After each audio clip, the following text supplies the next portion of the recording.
teams will fight for 3 spots for the 2024 Debrecen Masters. This is going to be one of the most interesting tournaments you can see during these days here on the FIBA 3x3 YouTube channel, with a lot of heavy teams getting ready to fight. We already had 6 teams participating in the qualifying draws, 5 teams from Canada and 1 from Brazil. Toronto defeated Quebec and San Hubert. Meanwhile, Uberlandia from Brazil defeated Winnipeg and Griffintown, and those 2 teams are now in the main draw. Hello, everybody. My name is Cosmin Petrescu, and I'm going to be your host for this amazing tournament here in Quebec. After a run of heartbreak, Lausanne will be hoping to ease their pain at the FIBA 3x3 Québec Challenger. They're playing the best stretch since they landed on the pro circuit. They came within an inch of finally claiming glory on World Tour, only to fall short. Early finals in Ulaanbaatar and Chengdu. The Swiss have reversed their lineup, but there is no time for a breather. Western Multani is playing the best ball of his career. Also, the #1 seed here, Miami, are back and ready to fight with superstar Jimmer Fredette, who is already heating up for the Paris Olympics. The Olympic Games just around the corner, so the other title-winning team from this season's World Tour, Raudondvaris Hoptrans, representing Lithuania, #2 seed in this competition, were hot during this season. Well, then Das Kumpis is still lasting his Marseille MVP, and that means trouble for defenders. First game of the day will be between Miami and Adazi.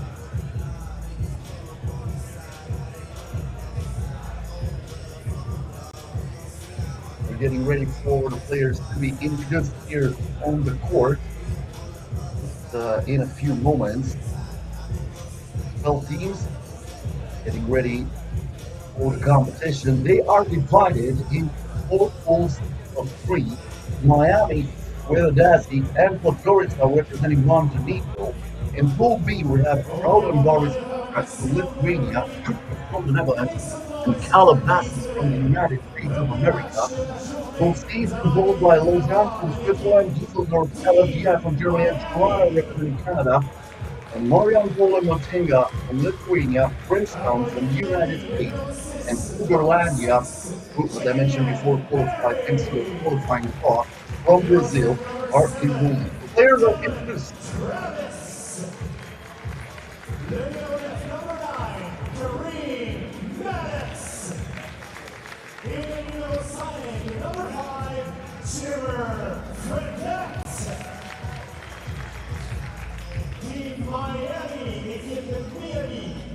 Et du côté de l'équipe originaire de la Lettonie, team Adazi.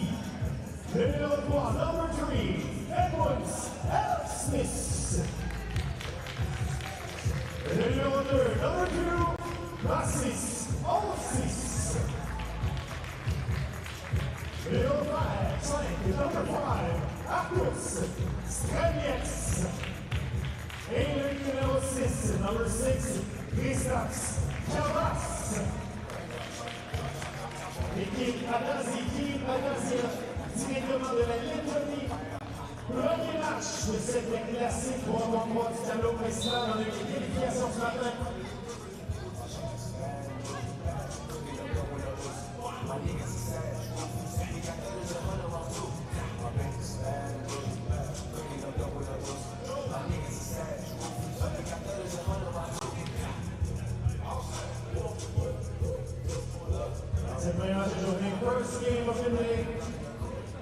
This is the first game of the day, Miami versus Adazi, face-to-face after they met in the World Tour Masters in Marseille. That was a shocker back then. Adazi, a very young team, being able to win against Miami 21-20. Unfortunately for them, they came up short after being defeated by Lehman, and Miami won against Lehman. We had 3 teams with the same stats, 1 win and 1 loss. But unfortunately for Adazi, they had the lowest amount of points in that pool, so they did not qualify for the quarterfinals. And we are underway.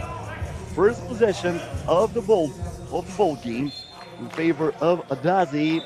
Almost lost the ball. I think they should add a little bit more time on the clock there.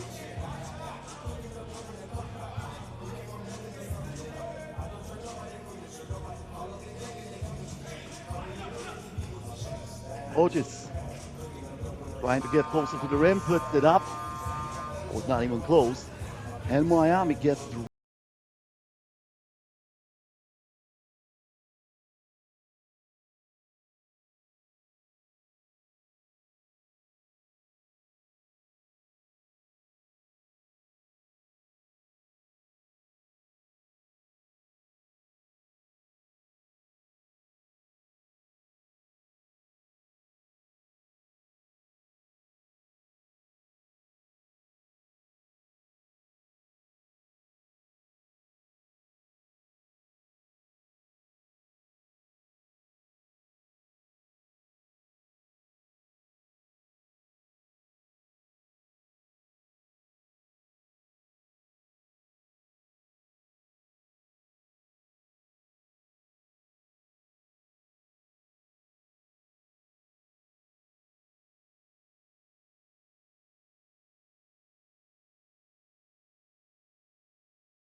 good defense there by Christoph Chavars, not letting the opposing player to score. Now a takeaway, a two-pointer.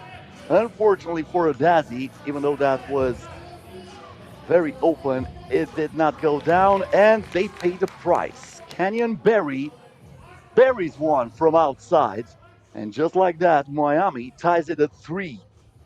Edmunds Elskins with a step back, nothing but air on that shot, and Miami gets it back from the top of the arc.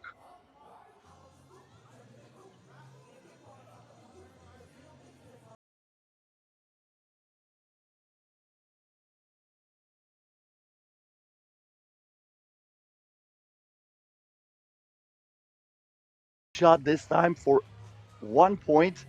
It was Jimmer Fredette from mid-range. Looked like his foot was on the line.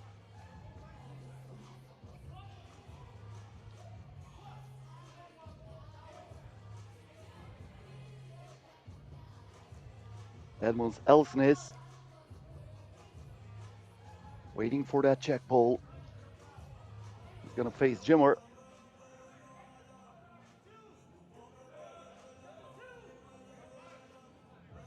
Now they have a talk at the officials' table. Jimmer Fredette is looking for the two-pointer, but the referee signaled a one-pointer. I saw that pretty clear like moments ago, so it will stay 4-3 in favor of Miami. Adazi on offense, but that's an illegal screen, and that's going to be a foul against Artur Strelnieks.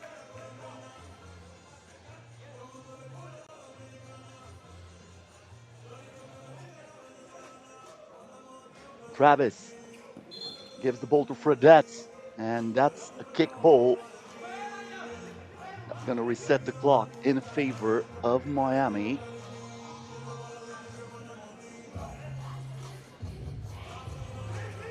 Fredette looking for the screen, puts it up, way too open from beyond the arc. And this time, he adds another point for his team because for the second time in a row, he had his foot on the line. So back-to-back two-pointers that are actually converted into one-pointers for Jimmer Fredette. I'm not really sure about that. I mean, the ref is signaling a one-pointer, that's for sure. But watching that replay, I'm not 100% that his toes were on the line. So Jimmer Fredette might have a case here.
Miami, as I mentioned at the start of the broadcast, won the World Tour Utsunomiya opener, but since then they have failed to reach the semifinals in the next two World Tour Masters they played in Marseille, in France, and in Mongolia, where they were represented in Ulaanbaatar. They came up short both times in the quarterfinals. And as I mentioned before, they played once against Adazi during this season, and Adazi won that game in Marseille during the group stage. That was a shocker. Can Adazi do it again? They need something, but right now it is all Miami here on the court. Miami leading 7-3 with 6:39 left. Dylan Travis starts the dribble here. Maddox with the screen. Travis to Fredette. The pass outside. Maddox puts it up. And rebound goes to Strelnieks. Leaves it here for Elskins. Elskins trying to keep the dribble alive, getting closer to the basket. Tough shot against Fredette. Offensive rebound, but the putback is still no good. Elskins finally gets another one underneath the rim. And this time, the shot goes down, but Jimmer Fredette trying to score through the contact. He will have to earn it from the charity stripe. One shot for Fredette, who was a superstar during his NCAA years at BYU. He was one of the most accurate shooters in college basketball back then, and that's why he was drafted 10th, as I mentioned before, by the Milwaukee Bucks and traded to the Sacramento Kings. A two-pointer here, but the game is stopped. We have a foul. That was not in the act of shooting. The foul was committed away from the basketball as they were fighting for position. So the refs will give the ball back to Adazi from the top of the arc. Marches Ossis.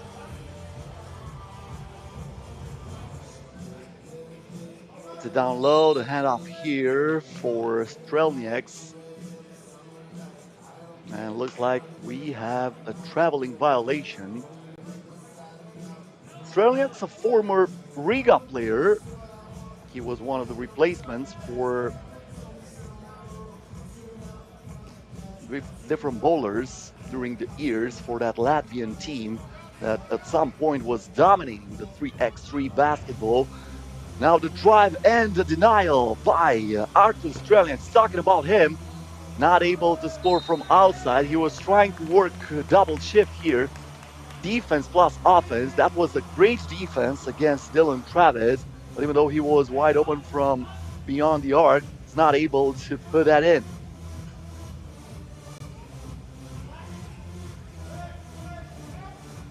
Passes, lets it go. I think Maddox got a piece of that. Travis, back to Maddox, back to Travis. Pulls the trigger. Empty bullet this time. And Martis Ossis comes down with it. The lob pass to Elskins lets it fly. Nothing but air, but there is Kristaps Chavars with the rebound, and he puts it in with a hand in his face right between the eyes of Kareem Maddox. The answer is no good. Kenyon Berry trying to score from outside, and just like that, we have a one-possession bowl game after this amazing two-pointer by Martis Ossis.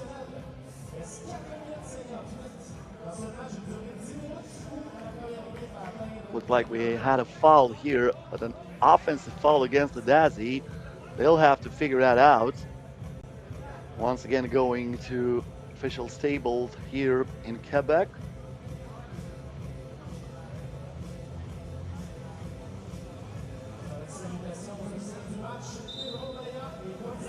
And they are changing that. Now that's an unsportsmanlike conduct. So an unsportsmanlike conduct against Adazi, that should mean 2 free throws for Miami. Kareem Maddox at the free throw line. Being the first unsportsmanlike conduct, that means they will still fight for the rebound, starting with the second one. They also awarded the possession for the team that got that foul. Maddox puts the first one in.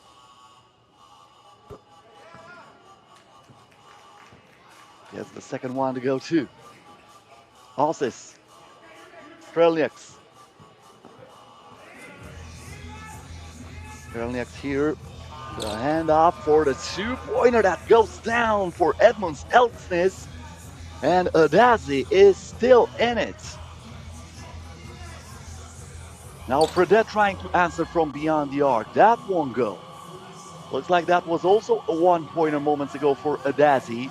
A lot of shots from beyond the arc with a foot on the line for both teams. As Adazi is adding another point for that penetrating move. And now ball goes out of bounds. Looks like Streliak is the last one to touch it. Once again, that tough shot that went in from Edmunds Elskins from the baseline. So Miami gets it here. Looks like they corrected. And that was a two-pointer. So 10-8 the score.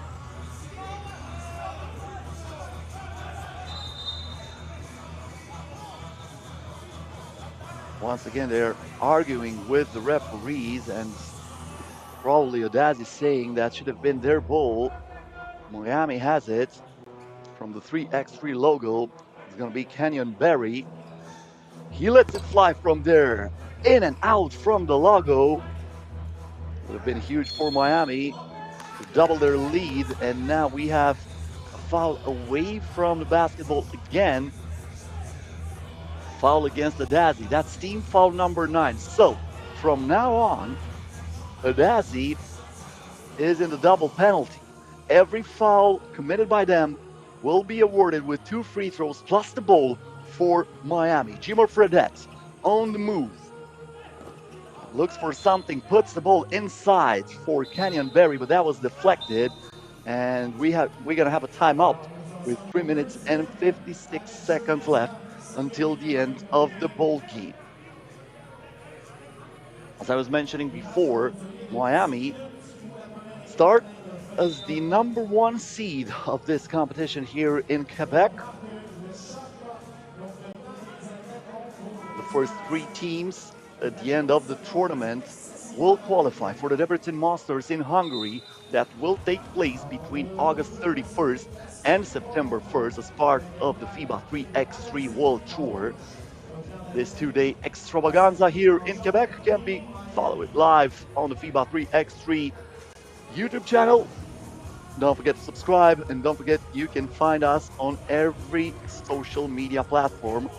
Meanwhile, a technical foul committed by Miami, so a 1 point added from the free throw line, and this is a 1-point ball game. Maddox in the post, right-hand hook shot. That was way short. From the baseline, another shot, this time an air ball from Elsnes. He dropped one from that spot moments ago. Not this time, so Miami's still on top.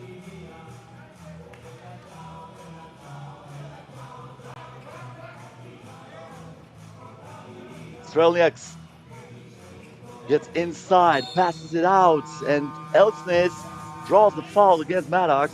But Miami is still not in the penalty. They still have 2 more fouls to give with 3 minutes and 37 seconds until the end of the first game of the day.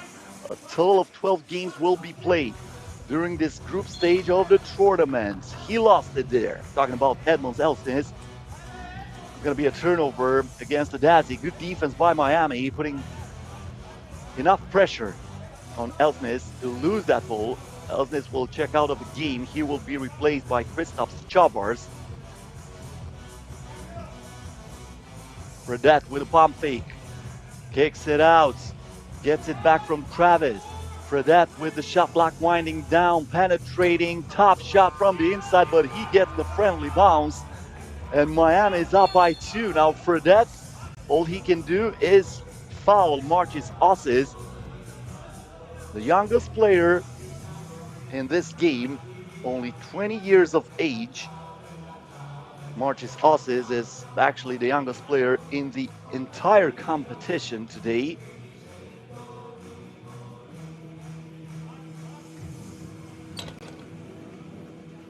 And he knocks that down from the free throw line.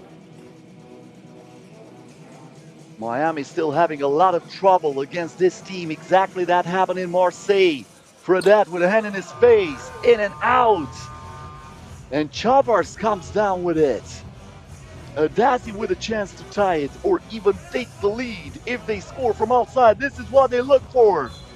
But that was way off from Marchis Osses. He got greedy a little bit. He's upset with himself.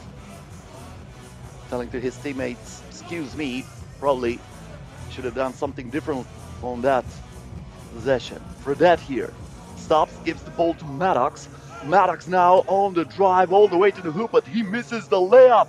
And will he pay the price? No, on the first attempt, but then running into the ball is Kristaps Chavars, who draws the foul, and Chavars will head to the free throw line with a chance to knock that down and tie the game. Kristaps Chavars, a player with only 6 games played in the World Tour during his career, having now the possibility to make it an 11-11 game in Quebec, and he does.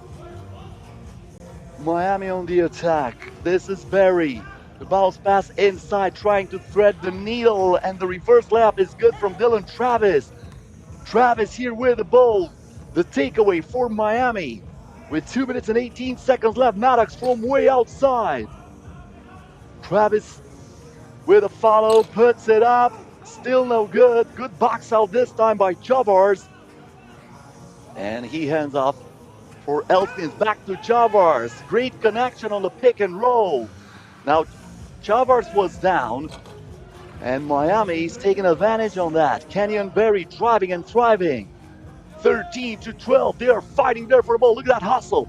Look at that hustle. Dylan Travis giving it alive for Miami. And they will still have it with almost a fresh shot clock. Jimmer Fredette is saying, we need a timeout. We need to talk about it. This is not easy. What a game once again for Adazi against a team who has in its roster Kenyon Berry, gold medalist at the FIBA 3x3 World Cup in 2019, and double gold medalist at the FIBA 3x3 AmeriCup in 2021 and 2022, not to mention another silver medal at the World Cup last year. Dylan Travis, also gold medalist at the FIBA 3x3 AmeriCup, and part of the roster of the United States of America who played the final last year at the World Cup. Jimmer Fredette was also there, and Kareem Maddox has a huge resume on his back. But Fredette, right after the timeout that he called, buries a double, and Miami is up by 2, but not for long. Right between the eyes of Fredette was Artur Strelnieks, who makes it a one-possession game yet again. Fredette on the move, puts it up, finishing with the left hand. 16-14. Strelnieks gives it back to Elsnitz. Elsnitz escapes from the defense and uses the right-hand layup to make it a one-point ball game. Kenyon Berry on the drive all the way to the hoop. Strelnieks now. Back to Elsnitz for 2. Got the back of the rim. Now Fredette gets it. We are under a minute to go. 16-15. A two-pointer by Fredette is good. Jimmer Fredette giving his team a 3-point lead, but that's gonna be cut to just 2 after the drive by Marchis Ossis. This is still far from over, but there's no defense there for Adazi, and Travis gets an easy breezy layup. Fredette here with a steal. He gives it away. Intercepted by Adazi. Two-pointer good. Artur Strelnieks keeps the pressure alive. We have a 4-second differential between the game clock and the shot clock. Fredette for the win is denied, but that's a foul. That's a foul committed by Ossis, and this is almost over now. Jimmer Fredette will head to the free throw line for 2 shots. He needs only 1 to wrap up this game, and even if he misses both of them, Miami still has the ball because they are in the double bonus. Fredette for the win. First one is no good. Still a little glimpse of a shot for Adazi, but that will do it. Jimmer Fredette in the end scoring the point number 21, and Miami revenges the loss from Marseille, winning this game with a final score of 21-18. But this was a good one. So if we are starting like that, I'm wondering how this day will be. Here are some of the best plays in the game between Miami and Adazi. 21-18, the final score. The putback from Ossis. Adazi started very well, but then Dylan Travis scoring for Miami. Also Travis giving the ball here to Barry, who knocks it down from beyond the arc. That was a one-pointer for Jimmer Fredette, saying his foot was on the line. He had 2 two-pointers that were actually one-pointers because of that. That was another shot by Fredette, and then the follow by Elsnitz.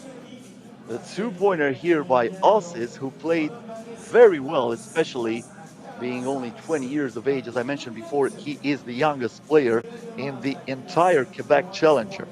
Off-balance shot by Fredette, then the pass inside and the reverse layup by Dylan Travis.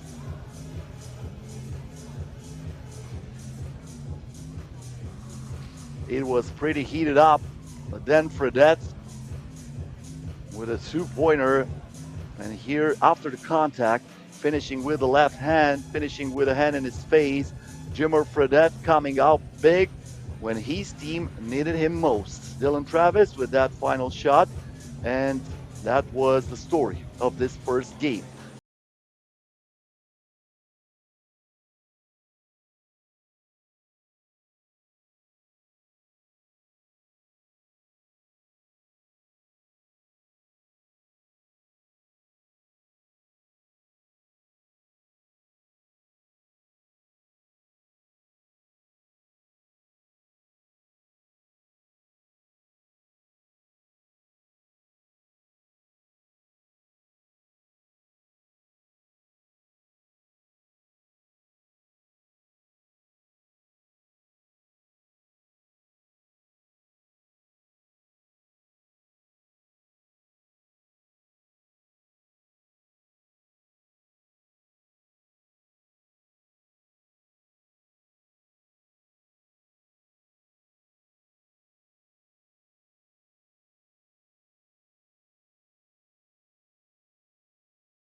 assist, number 6, Joshua Cohen.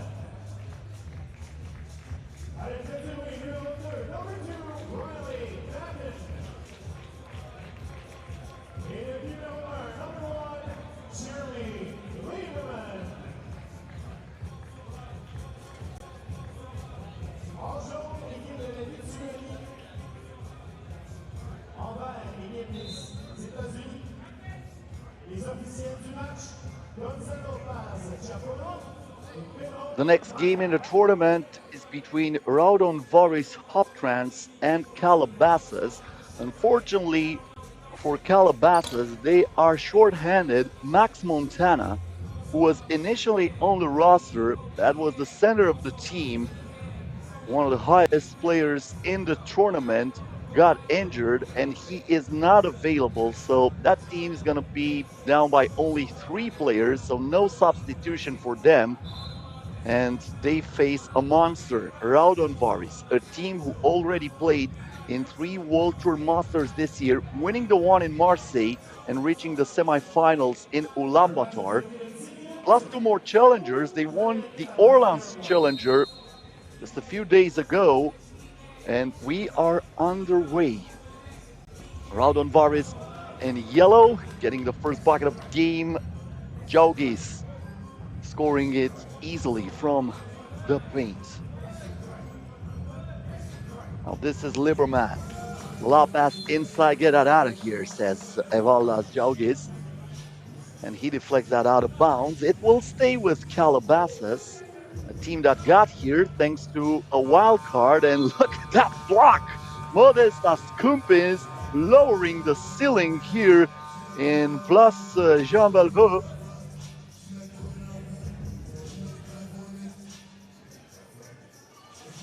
Kumpis waits for that ball. He gets it here from the 3x3 logo. The backdoor pass, not low enough, and it got intercepted by Jeremy Lieberman. Now the ball goes inside, turn around Jay, and that's the first bucket for Calabasas, courtesy of Riley Madden.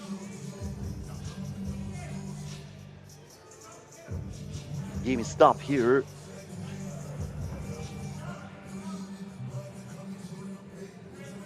Calabasas, a team that participated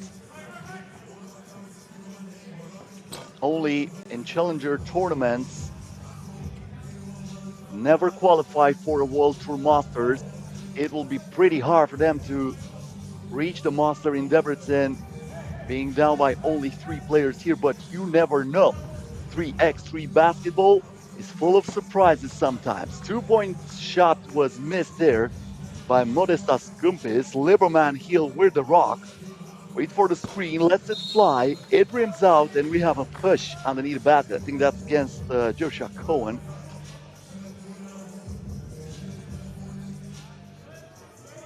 So Cohen with a foul. Beljavicius. Jurgis out about it. Gives it back to Beljavicius with a hand in his face. That was too strong. Cohen with a rebound. Lieberman puts it down in the post, and we have a foul before the shot. So that was not in the act of shooting. That will not count. Calabasas will still have it from the top of the arc.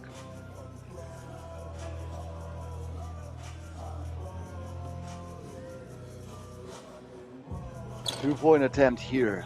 It rims out. That was not a bad shot from Riley Madden.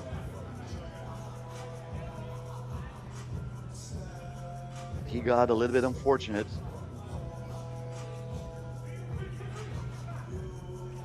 Ball goes back to Lieberman, and we have an offensive foul for a moving screen. Keep in mind, this is only the second game of the tournament in the main draw. The qualifying draws were played earlier today. One team from Canada and one team from Brazil were the ones to qualify for the main draw. It was Toronto and Uberlandia No surprises there. The favorites getting the spots in the final tournament. La pass inside here, but what a miss from Evaldas Jaugis. You don't see him missing shots like that too often. Now Lieberman with a shot clock down to 4, pulls the trigger. That doesn't go in. A very low scoring affair so far in this game between Raudondvaris and Calabasas. Another 2-pointer that doesn't go down. This time it was missed by Jaugis. Lieberman trying to find some space. The ball inside to Kohan. Oh my bad, that was Batten getting it from Kohan, but it is deflected and it goes out of bounds. Utrecht also in the same group with these two teams. Once again, I remind you, we have 4 groups of 3 teams. This is exactly the World Tour type of rules in the pool stage. The first 2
that, it ricochets to Kohan, who puts it inside to Batten. Batten now will not get the bucket.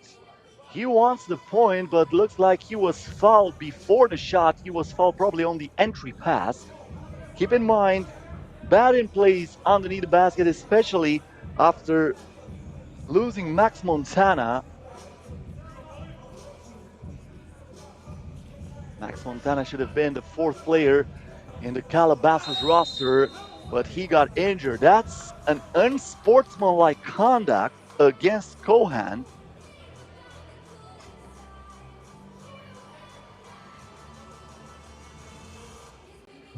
So 2 free throws coming up next for Raudondvaris.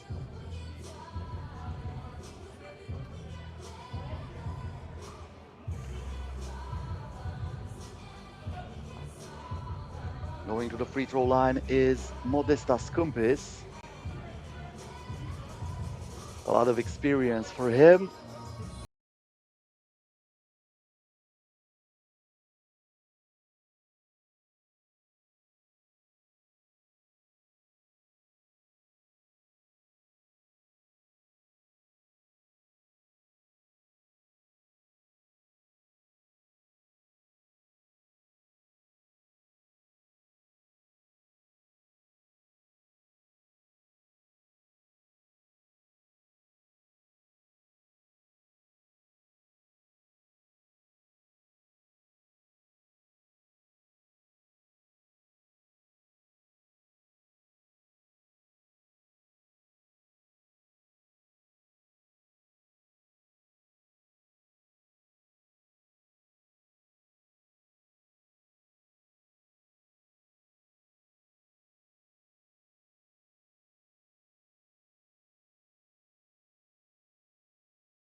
Just answers. What you can do, I can do even better, mister, was the message from Paulius Beliavicius. But this is a close one, probably closer than we've expected when we saw Calabasas down by only 3 players. Cohan, Lieberman, pass in the post, and Batten is taking care of business down low. Beliavicius from way outside, that was in and out. It stays tied at 6. Batten 1 and a 2-pointer. Lieberman follows that, keeps the attack alive for Calabasas. Now Batten inside, stops, pops. Nothing but air. Cohan, and between 2 defenders, he is able to elevate and score. That strong body there for Joshua Cohan, who commits the foul here. That's the last foul to give for Calabasas as we have reached the second TV timeout of this game. Calabasas, probably unknown for many, but it is a city in the southwest region of the San Fernando Valley in the Los Angeles County of California. It's actually situated between the foothills of the Santa Monica and Santa Susana Mountains, about 30 miles northwest of downtown Los Angeles.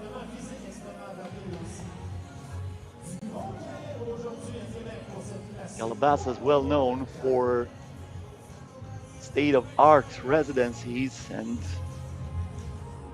a millionaire heaven. That's what they call it.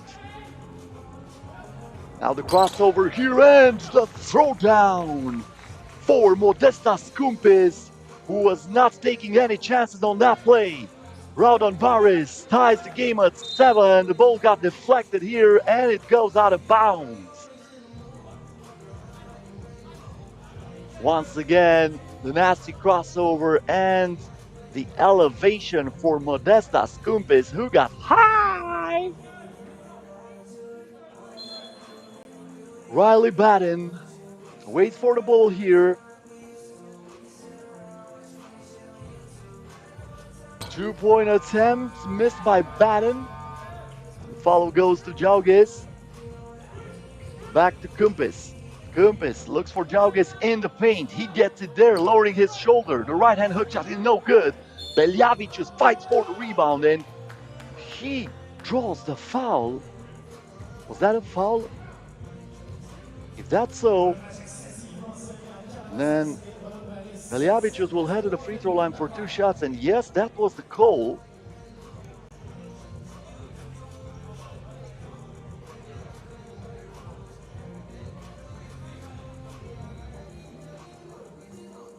Raudondvaris with a chance to get back on top. Bukel is missing this tournament, probably a big miss for Raudondvaris. They still have a lot of experienced players. Burjupis, Kumpis, and Beljavicius, 3 of the normal components for this Lithuanian team roster. Bad in here after the pair of free throws were split. And now we have a turnover. Riley Batten losing that ball.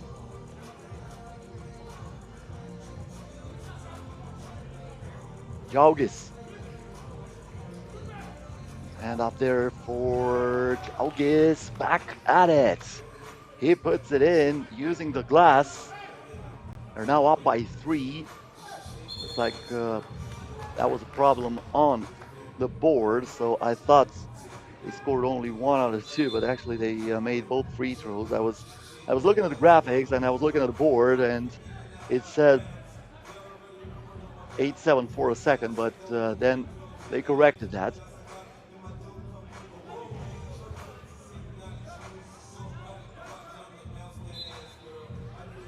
Once again, a game is stopped. This time Calabasas calling for a timeout. Of course, fatigue will become a factor, especially for Calabasas when they are shorthanded. I remind you, Max Montana unable to play in the tournament after getting injured, and they did not have enough time to replace him with another player. So no Max Montana, no substitution for Calabasas. They were up by 1 moment ago. Now they're trailing by 3, and they need to dig down and find something in their tank in order to come back into this one. Possession is for Raudondvaris. Modestas Kumpis with the ball in his hands. 2-pointer by Beljavicius, and that goes down. Beljavicius getting Raudondvaris a comfortable lead here with 2.5 to go. Kohan. Lieberman lost the balance, but not the dribble. He threw the ball to Kohan, but the shot clock expires. So that's another shot clock violation against Calabasas, as Lieberman splitting his case, saying he was tripped and he deserved a foul. The referee is not even paying attention to that. Now the pass inside and another finish from Jauges. Raudondvaris starting to run out with a victory here after a slow start. The score stayed 1 even with more than 2 minutes into this one. Now Lieberman here, Batten, back to Lieberman. Batten again, wants the double, he'll get it. Calabasas is not done yet. The ball got intercepted by Kohan. Lieberman, can he make it a 1-possession game? Yes, he can! Yes, he can! Jeremy Lieberman! And Calabasas scores back-to-back doubles. The takeaway here from Batten. Now they have a chance to tie it with a double. Jeremy Lieberman looking for it, and he knocks it down. Are you kidding me? Bang, bang, bang. Just like that. You blinked, you missed that. Raudondvaris getting back on top, courtesy of Evaldas Jauges with the post-up move. Now Lieberman, he is filling it, Lieberman. This time too strong, the follow for Modestas Kumpis. Kumpis gives it inside, and now we have a traveling violation committed by Evaldas Jauges. Calabasas getting the ball back. And the timeout is called here by Raudondvaris Hoptrans. They don't have an easy day here against Calabasas. Probably a lot of people thought it was over. I was thinking Raudondvaris will run out with a victory, but this is exactly what I told you during the first game. Never underestimate any team, especially in 3x3 basketball and especially at this level. We're talking about the Challenger tournament. Every team that reached this phase of 3x3 basketball, of FIBA 3x3 calendar, is a tough team. So you don't have to underestimate that because that might come back to haunt you. Joshua Cohen with a ball in his hands. Batten back to Lieberman. Batten again with the shot clock down to 4. Fade away. The ball stays on the rim. Finally rebounded by Jugis. Beljavicius. Lob pass inside to Jugis. Jugis scores from underneath the rim. 2-point advantage for Raudondvaris. Cohan inside to Batten against Jugis. Misses the shot, but he gets it back. Another possibility for him, and he draws the foul. Almost finished through the contact, but he will have to earn it from the charity stripe.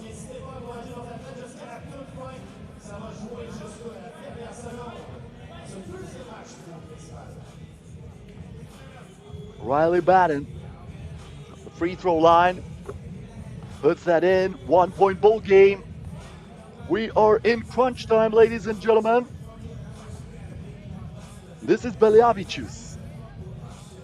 Machine guns the dribble, lets it fly, finds the bottom of the net. What a huge shot from a big-time player. The most experienced player for Raudondvaris scores a 2-pointer. And now a shot from Lieberman, missing back-to-back 2-pointers. And that might do it. Raudondvaris will trying to take care of to the block of this Assuntis, finding the ladder. He says, I'm not gonna wait for anything. Let me give you a crossover and let me show you how high can I jump.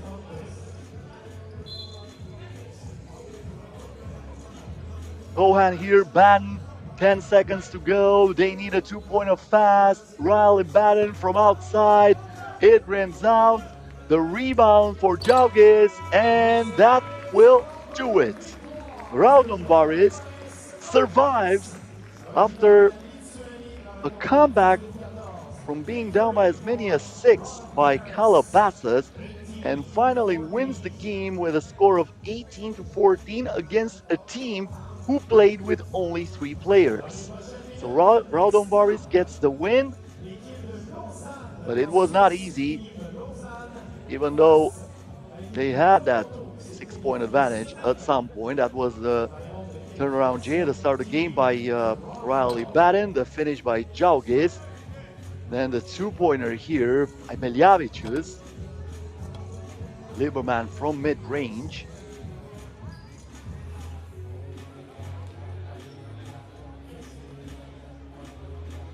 Moments later, Beljavicius knocks down with a hand in his face, and then Modestas Kumpis showing us his vertical lip.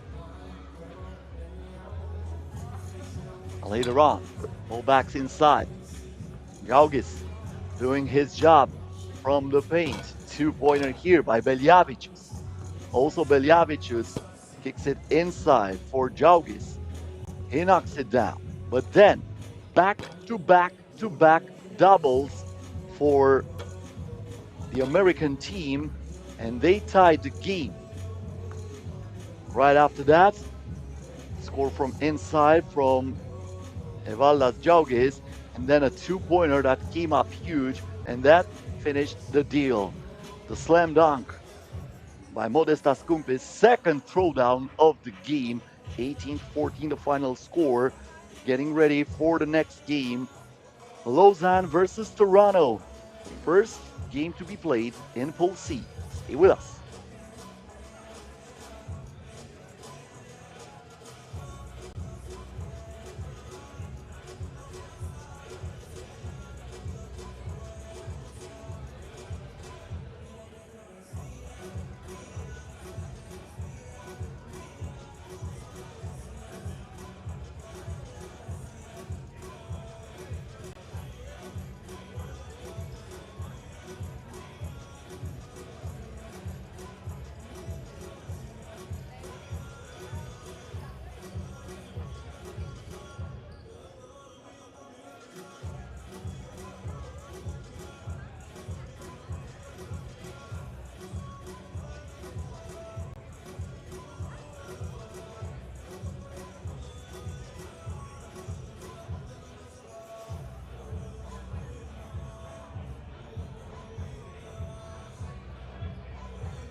Les officiels, the officials for the match, Deanna Jackson and Glenn Jewett. General Glenn Jewett. So the next game of the day is between Lausanne, representing Switzerland, and Toronto from Canada. Lausanne, as I mentioned at the start of the broadcast, are playing the best stretch since they've landed in the pro circuit. They came within an inch of finally claiming glory of the World Tour, only to fall short in thrilling finals in both Ulaanbaatar and Chengdu. They refreshed their lineup, but there is no time for a breather for Wester Molteni, who is playing the best 3x3 basketball of his career. He was unstoppable in Chengdu, and now we are underway. This is Molteni. Lowers his shoulder, puts it up, and puts it in. Lausanne up by one after the first play of the game. Good defense there. The ball got deflected. It gets back to Gundogan. Misses that shot, but Toronto keeps it. And they have another chance. And the finish here by Dele Gundogan. That goes inside. Easy finish this time for Wester Molteni, creating that mismatch and capitalizing his opportunity. The two-pointer here by Alex Johnson. Off-balance shot, the ball stays on the rim. It is missed by Lukovsky. A late replacement for Lausanne. Carlos Martinez was the player announced first.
A little bit of history between those two teams.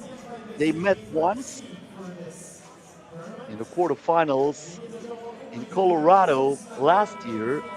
That game was won by Lausanne. That's the only meeting between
We have a timeout called by Toronto.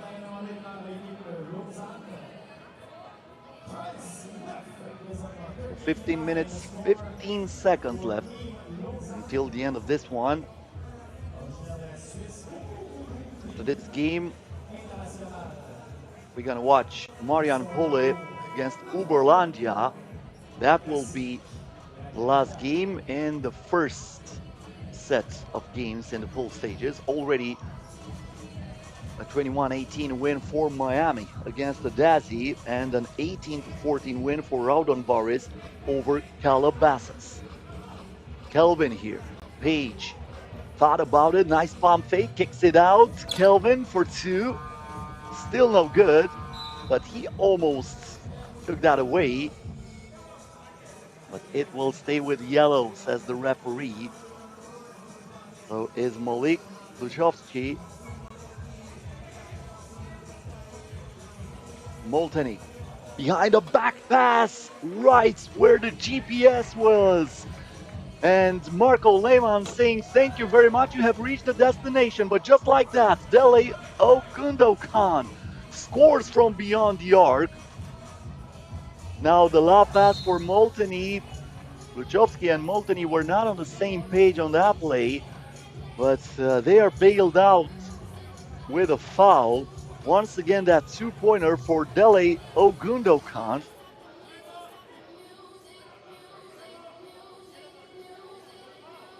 A little bit of a misunderstanding here. I also thought that was going to be awarded for Lausanne, but no.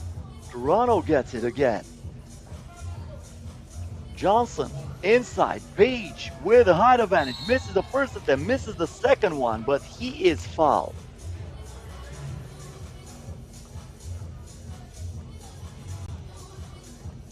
So Adam Page at the free throw line.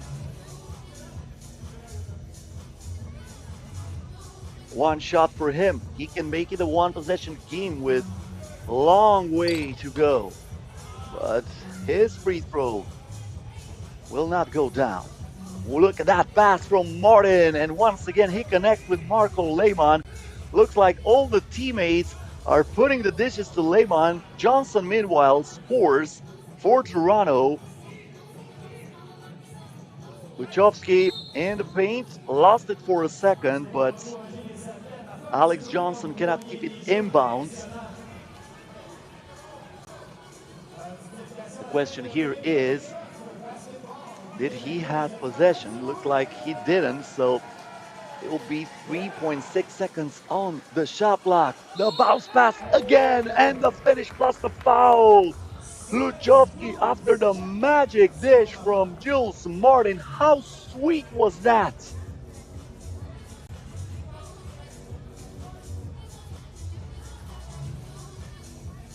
Martin finding the only roads to put that ball on, to give it to Luchowski, who converts that into a two-point play. Alex Johnston misses the two-pointer. Kelvin gets the rebound.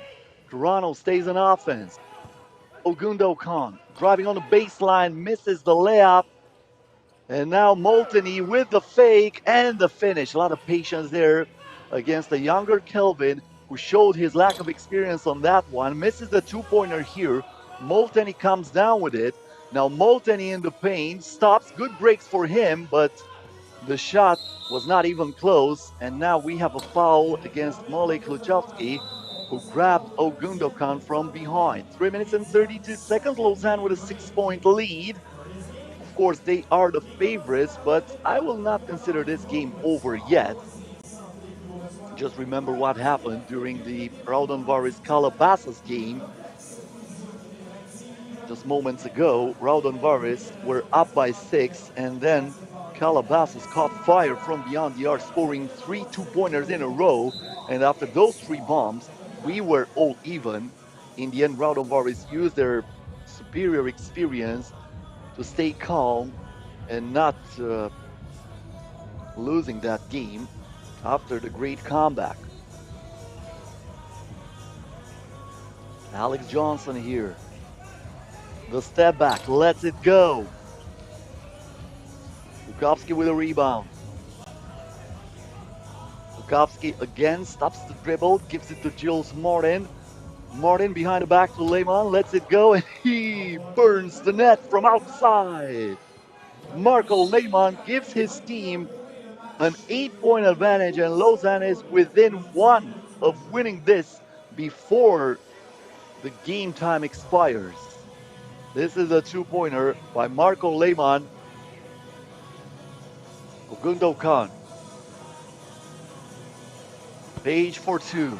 And that was squeezed between the rim and the glass. We can make fresh Wilson juice. But the only team that will say that is delicious is the team on defense, and that's Lausanne. Thank you very much. We want it back. Luchowski here for Martin. This is for the win, and 21-12 is the final score after the left-hand layup by Gilles Martin. Lausanne made it look easy in the end after first part of this game was pretty tight. Toronto falling short. A 9-point win in the end in favor of Lausanne, who starts this tournament with a decisive win.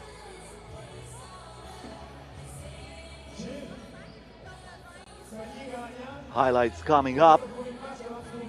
And as I mentioned before, Marijampole versus Uberlandia, the next game. This was the start of the game with their Molteni going right at it. And then Ogundo Khan finishing with the left hand. A lot pass here also for Wester Molteni, who is playing the best 3x3 basketball of his career. Alex Johnson for 2, giving Toronto the lead.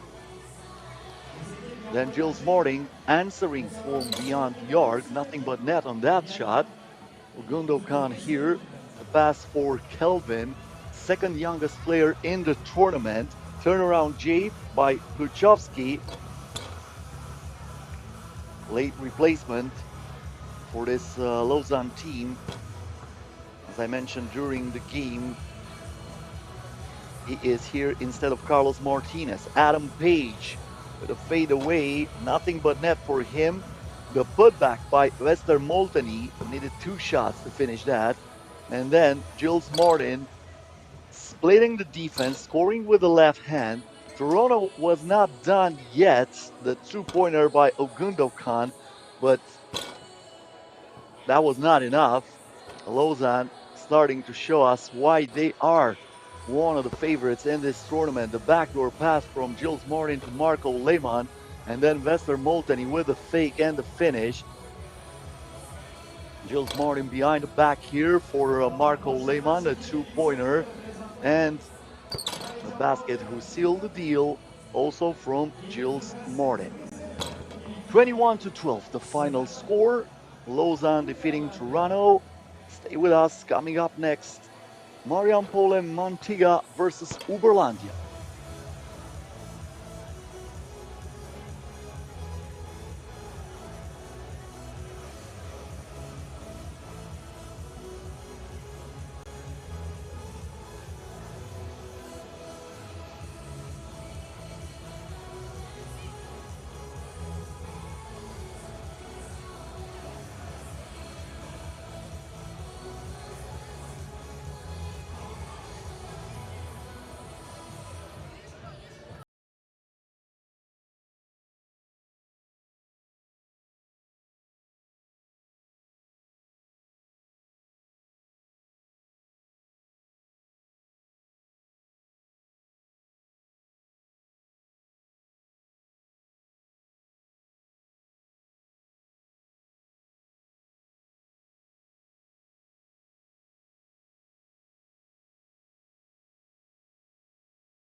Faisons du bruit pour l'équipe de la Lituanie, Marijampole. Numéro 0, number 0, Zigimantas Simonis. Numéro 3, number 3, Chikonas Maturis. Numéro 1, number 1, Ignas Lavondis. Et le numéro 5, number 5, Evandas Solis. Alors c'est Mantinga, Marijampole. Et maintenant pour l'équipe Uberlandia du Brésil, le numéro 6, number 6, Léo Mantinga. Le numéro 4, number 4, Jefferson Sokas. Le numéro 3, number 3, William Bergman. Et le numéro 5, number 5, Jonathan.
Playing for the third time during this season in a Challenger tournament.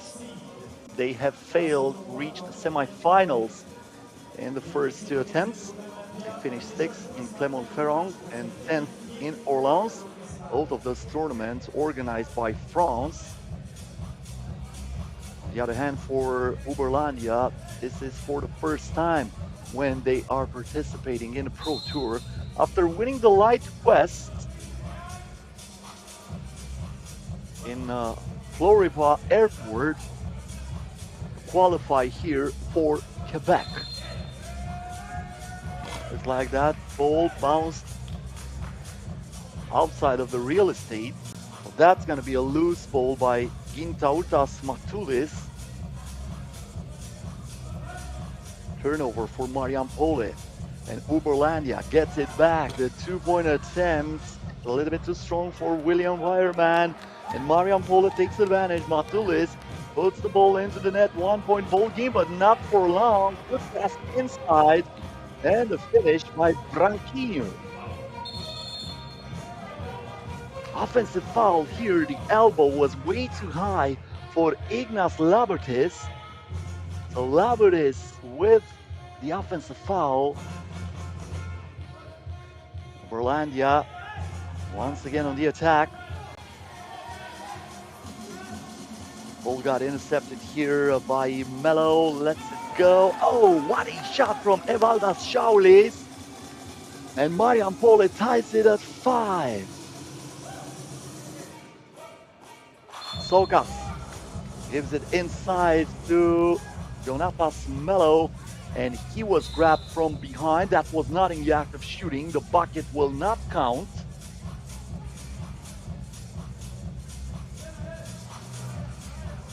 Three team fouls for Marijampole, only one for Uberlandia.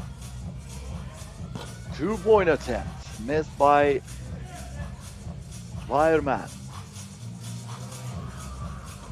And look at that escape. What a burst for Marijampole. Takes the lead here after the right-hand layup. Branquinho trying to find something from outside, but in the end, Evaldas Schaulis getting that for his team. Jonatas Mello checking back into the game, replacing Leonardo Branquinho. 1-point ball game here.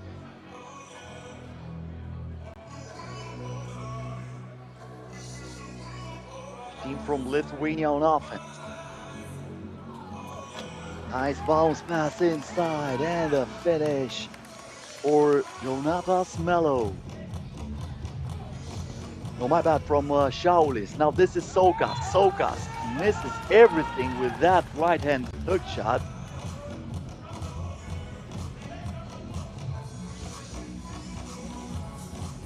Marijampole, the two-point lead. Matulis with the ball, and he is pushed by Sokas. A little bit too aggressive here. You don't need to foul like that. This accumulates your team's total, and this not helps you at all. Especially after the check ball. Wow! What a huge step by Labutis, and then he pushes the gravity out of the building. One of the best plays so far in the competition. Ignas Labutis saying, now you see me, now you don't, now you see me over the rim. Watch out below. Schaulis from outside. Offensive rebound, the miss by Branquinho, and finally Uberlandia finds something on the third attempt. Shimones checking back into the game. We have a foul here.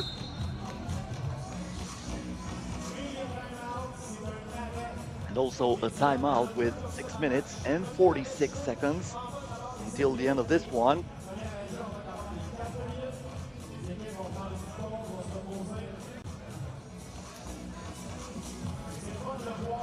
Looks like we have some Brazilians on our live chat. Keep it going, guys.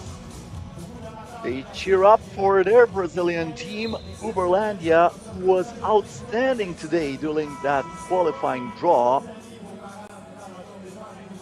I salute everybody who is watching us from Brazil. Also, a big hug from all the Lithuanians who are on the FIBA 3x3 YouTube stream, following the action live here from Quebec.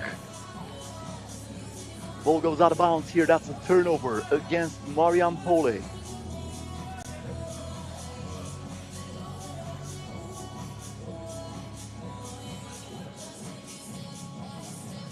Sokas puts up the layup and he finishes it using his body as a shield in order to protect that. Can they keep the ball in? Yep, they do.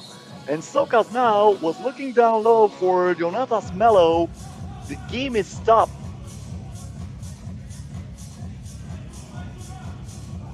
The Brazilian team still has it. Jefferson Sokas. Mello with a screen, gets it inside. Unable to finish through the contact. He wanted a foul, no whistle.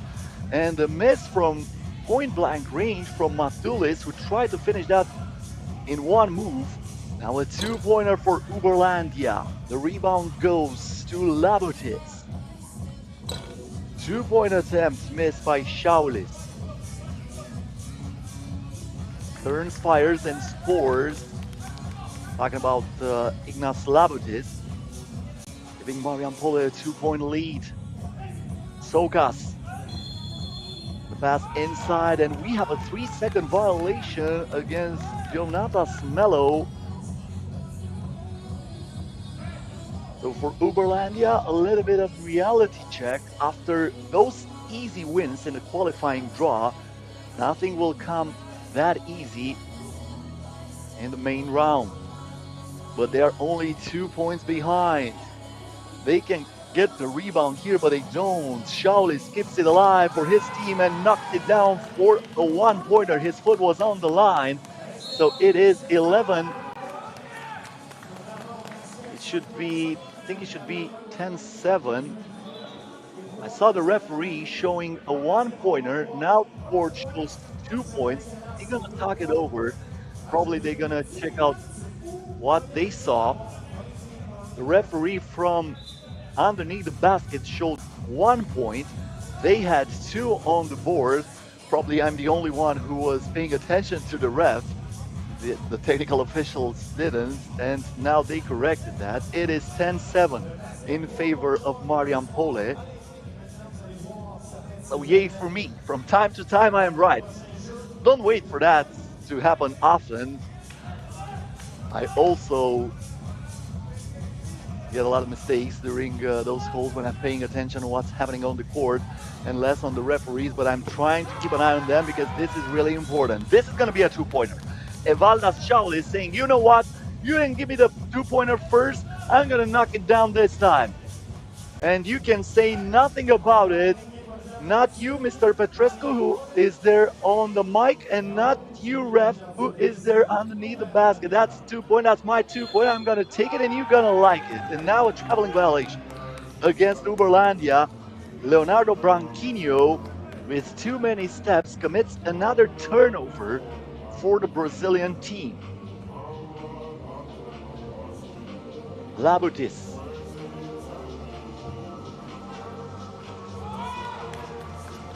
Pass inside, and another finish for Marijampole. 2-pointer is good. William Weierman bringing Uberlandia back into this.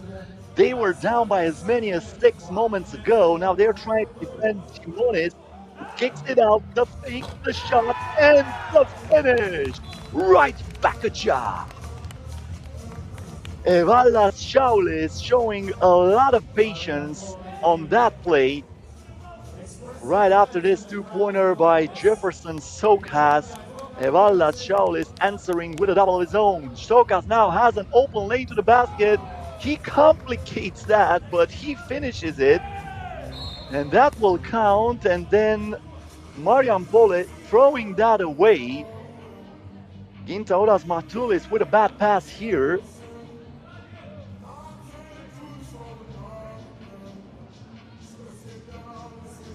Sokas, Mello. Branquinho back to Mello, lowering his shoulder, and the power move is good. Now the head fake from Chimones, trying to squeeze that in. It got intercepted. The drive and the miss by Branquinho. Shaulis. Chimones, pass inside here, Labutis. Got Branquinho all over him, and Branquinho is called for a foul. That's team foul number 6 against Uberlandia. Still 1 foul. They still had 1 foul to give. This is the last one. Gonna send Ignas Labutis to the free throw line for one shot, and from now on they're over the limit. Every foul will be punished with 2 free throws for the opposing team. Labutis missing that one, but a bad pass from Melo gives the possession back for Marijampole. Fortunately for Uberlandia, Labutis missed it from outside too, and now Stokas driving, the double clutch move and the finish off the glass. This is far from over. We're gonna have a TV timeout here with 3:47 left, but still a 3-point ball game.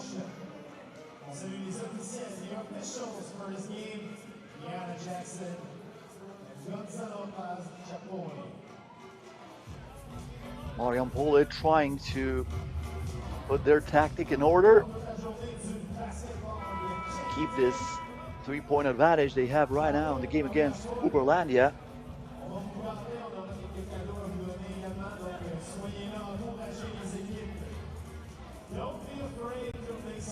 To the end of this one, we're gonna have a short break, about a 10-minute break, and then we're gonna be back with the game between Miami and Podgorica Kodio. Podgorica Kodio getting ready to make its debut here in Quebec against the Miami team that already won 21-8 against Adazi. Melo here, the lob pass inside. That was well read by the defense from Marijampole, but they threw it away. Another shot for Uberlandia, a 2-pointer that is good from William Weierman. And William Weierman gets his team down by only 1. Schaulis pass here. We have an offensive foul. Offensive foul against Marijampole. Trailing by 1, Uberlandia has the possession with the possibility of tying the game or even take the lead with a double. Melo. The pass was no good on the first attempt, but finally it reaches Melo and he puts it in, tied at 15, under 3 minutes to go. Marijampole on the offense. Ignas Labutis going inside and scoring for the Lithuanian team. Once again, Melo is found underneath the basket and he is pushed. That's team foul number 7 against Marijampole. They are over the limit. So Jonatas Melo heading to the free throw line with a chance to put his team up by 1. Can you believe it? The Brazilian team was down by as many as 6 not a long time ago. They are now tied at 16. And they can even take the lead if Jonatas Melo, the number 1 3x3 player in Brazil, can score the second free throw too. But he doesn't. It stays all even. Marijampole on the offense. Labutis here. Kicks it out. Schaulis. I don't know what he wanted to do there. That ball was deflected. 4 seconds left on the shot clock. Marijampole will still have it, but they need to find something fast. Good if it goes here. That was way off. And Branquinho wisely protecting that ball to let it roll out of bounds. Getting a short break here. Looks like they are a little bit tired. They are talking about the timeout. Branquinho saying, you know what, we don't need that yet. He wants the ball here. And the 2-pointer is way off from William Weierman. Probably they needed to take that timeout. They look gassed here, but keep in mind, they are already playing for the 3rd time today. This is a huge advantage for Marijampole, who is making its debut at the Québec Challenger. Almost in for Ignas Labutis. Misses that shot. Now Sokas. Branquinho. Step back, lets it go. That was wide open. But as I mentioned before, fatigue might become a factor. The pass here for a 2-pointer. It is missed by Ignas Labutis and the ball goes out of bounds.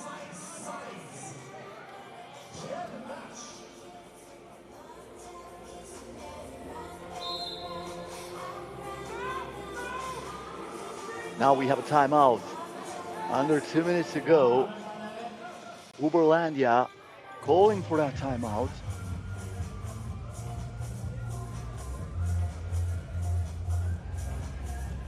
Another good game here in Quebec. The only one-sided one was game between Lausanne and Toronto. That was played before this one, 21-12 in favor of Lausanne. But that was not blowout until the midpoint of that one. Toronto was playing good, but in the end the wheels fell off.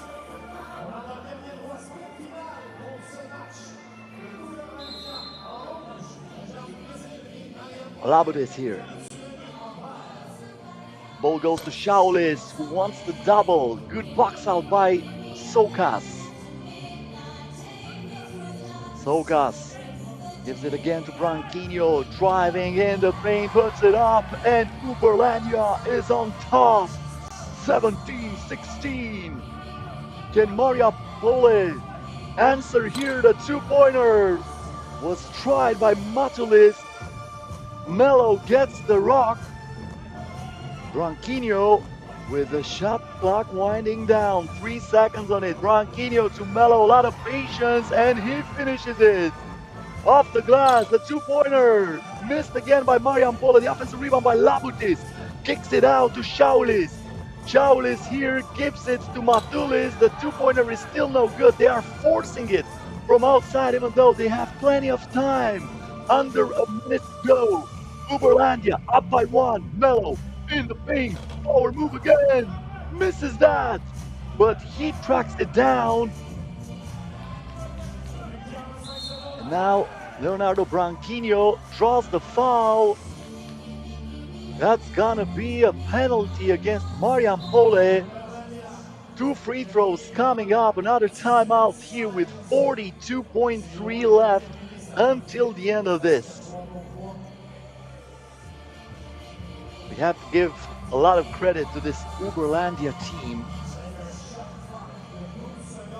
Playing through fatigue, playing through adversity. They were down by as many as 6, but they stayed poised. And even though they look gassed, look at Jonatas Melo, who needs some oxygen down there on the court. But you know what? He still has to fight for 42 more seconds. And Uberlandia can start with a huge W here in Quebec. 2 free throws coming up. Leonardo Branquinho at the free throw line.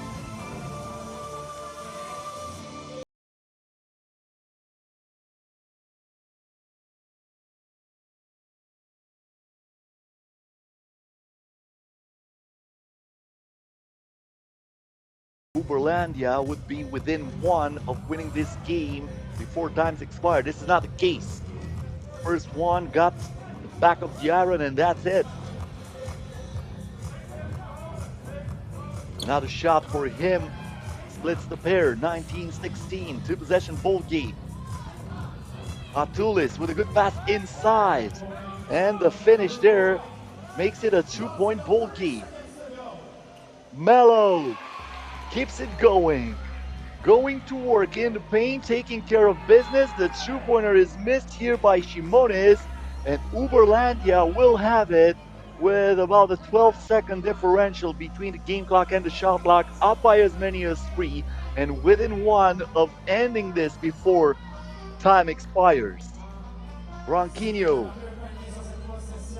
scores, trying to milk the clock. Branquinho gets in the paint, kicks it out. This is for the win. There is still a chance here for Marijampole. The two-pointer is good for Shaolis. They need to foul. That's their only hope. They need to follow. They need to intercept the ball. The foul was committed there by Labutis. Probably they're going to add some time on the clock, but I don't think that would be enough for Marijampole to still be in it. First of all, Melo will attempt 2 free throws. So of course, if he scores 1 out of 2, this game is over. But even if he misses both of them, you have less than a second. In less than a second, you don't have the time to rebound and to kick that ball out. Melo misses the first one. The only possibility would be for Marijampole to protect that ball, to roll out of bounds, and to have it from the top of the arc. Let's see. Mello with a second free throw. He puts it in, and Uberlandia, for the third time today, stays undefeated in the Québec Challenger, keeping the hopes alive of getting the tickets to fly to Europe for the Debrecen Masters at the end of August and at the start of September. 21-19, the final score, a come from behind win for the Brazilian team who did it again here in Quebec. It all started with this play from Leonardo Branquinho, the very first play of the game, and then the finish from Jefferson Socas. But then Marijampole took control. The slam dunk here by Shaulis, then the pass inside and the finish by Matulis. The offensive rebound, Branquinho missed the shot, but there was Jefferson Socas to put that in. A two-pointer for Marijampole, a one-pointer for Jefferson Socas.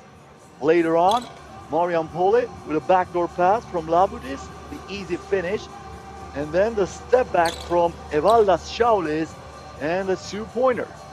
It looked like Marijampole was in control after Ignace Labudis adding another point, but Uberlandia did not give up. Leonardo Branquinho scoring, then a two-pointer for Marijampole by Nadas Matulis. A two-pointer from Socas who rolled that in. Then Socas finding the open lane, putting the Euro step on his opponent. Another two-pointer here for Marijampole. Another one-pointer for Socas who went beyond Intaunas Matulis. And then a two-pointer. Plus that finish from Mello, who came up huge at the end of the game. Branquinho with the drive. And then once again, it was the low pass to Mello. They were not able to stop him in the paint.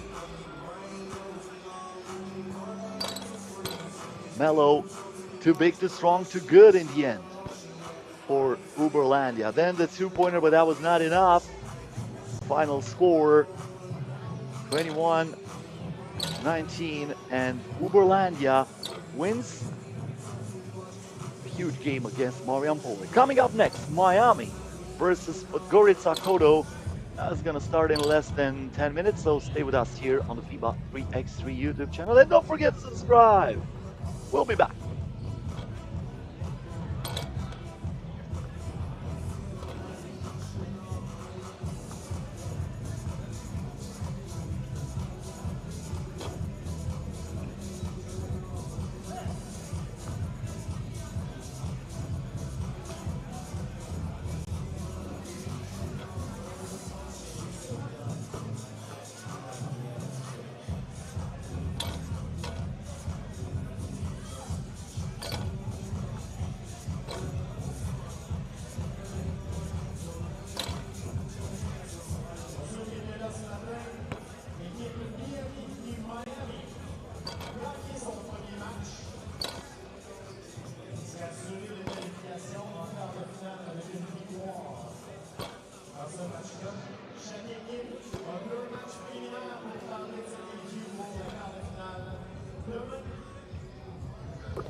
Podgorica, Kodio, la deuxième équipe qui va jouer en rouge. La cinquième équipe qui joue en jaune. Deuxième match pour Miami, premier match pour l'équipe du Monténégro. Coming up next, Miami already with a win in the competition after defeating Adazi in the game that started the main draw against Podgorica Kodio, a team representing Montenegro who defeated Miami in the World Tour Masters this year in Marseille. that was a little bit of a shocker when Podgorica Kodio was able to eliminate Miami in the quarterfinals. 15-13 was the final score. 3 out of 4 players from Miami participated in that World Tour. The only replacement is Bryce Willis, who's not playing here. Kareem Maddox, a player with a lot of experience, brought here in Quebec to represent the team from Florida. Podgorica Kodio, basically the national team of Montenegro. Unfortunately for them, they failed to qualify for the FIBA 3x3 Europe Cup, coming up short in the qualifier in Bucharest. First possession of the game for Miami. Dylan Travis with the ball, gives it to Canyon Berry, and this is Jimmer Fredette, who is taking the step back Che, and right from the get-go, he puts it between the eyes of his defender, right into the net. What a start from the sharpshooter, Jimmer Fredette, who, as I mentioned before, is just hitting up for the Paris Olympics. That will take place at the end of July and the start of August. That will be one of a great competition. Can't wait to watch that. Now a two-pointer here for Podgorica, missed by Petar Ivanovic.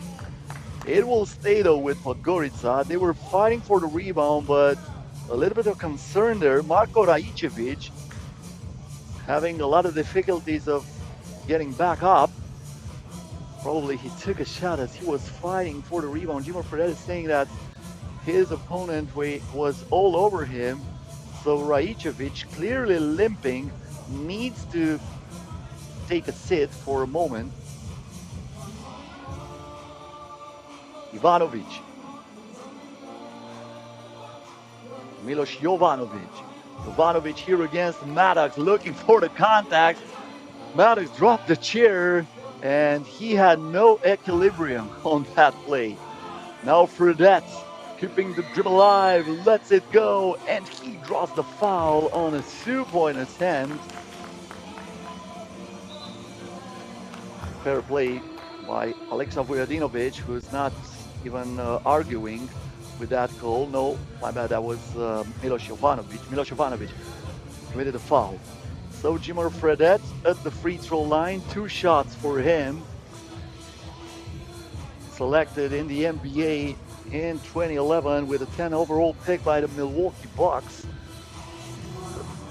Traded to Sacramento Kings, where he played for 3 seasons. And then he changed many other teams in the National Basketball Association. And now the finish from Alexa Vujadinovic. First bucket for Podgorica. Miami trying to revenge that loss in Marseille. Fredette dropped it like a bat-handed and put it in. I don't know what you found down there on the court. Probably some Canadian dollar. That was the message from Jimmer Fredette straight to Petar Ivanovic. You better pick that up, and if you're looking for the ball, you can find that into the net. Amazing play by Jimmer Fredette, who so far has all the points for Miami. A finish here by Petar Ivanovic. Answering after that double from Fredette. Now the drive and the finish for Canyon Berry. Spin by Vujadinovic, Berry all over him, but Vujadinovic finished that anyway. Berry. Ball ricochets to Dylan Travis. Travis with a hand in his face. Nothing but net. Are you kidding me? Miami is working at full capacity right now as Alexa Vujadinovic is trying to close the gap. Maddox. Back to Travis. Maddox inside. Travis getting a lot of attention after that two-pointer, and this time wisely delivering the ball in the paint for Kareem Maddox. Now the finish here by Alexa Vujadinovic. Looks like we have technical foul warning. We're not letting the opposing player to inbound the ball after the receive basket. Once again, Jimmer Fredette stops, spins, shoots, and he draws the foul, going to the free throw line again.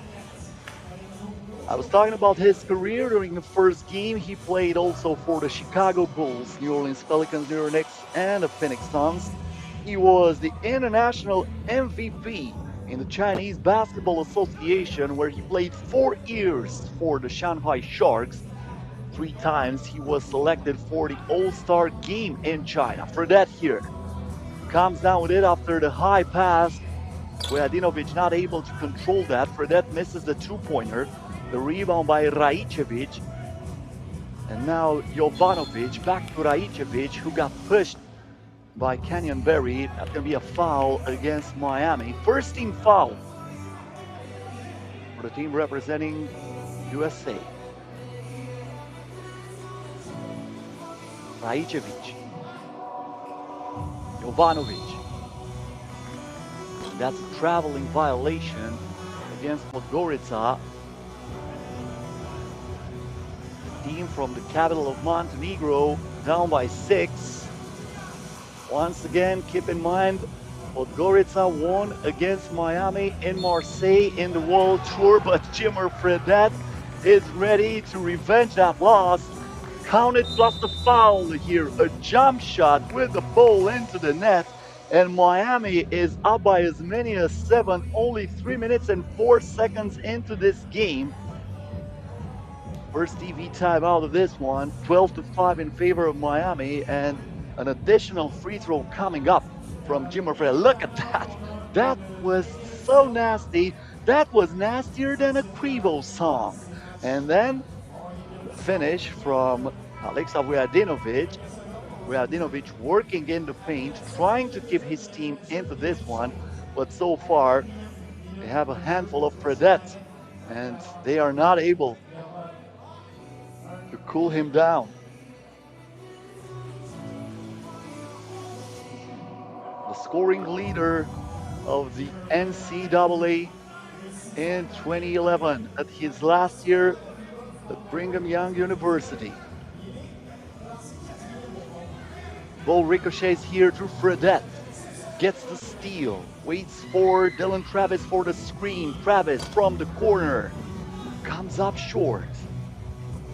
Jovanovic with the rebound. This is Ivanovic from outside. Maddox with a great defense. He is tall. He is long. And he's not going to let you score anything easy. And now Maddox taking advantage in the paint. Miami up by 9. This is not even close so far. A very one-sided game here in Quebec. This is nothing. This has nothing to do with the Marseille game. Kareem Maddox tried it from outside. Now the pass inside, but look at that miss. Milos Jovanovic probably not realizing where he was according to the basket. Jimmer Fredette trying to invent something. The creativity gets some bonus points here, but unfortunately for him, his teammate was not on the same page with him. They were not on the same chapter, I should say. The ball went out of bounds, but it would have been one of the best plays of the day. Timeout call here by Miami. The team that started the World Tour season with a win in Utsunomiya. That was first World Tour Master this year. It all started in Japan.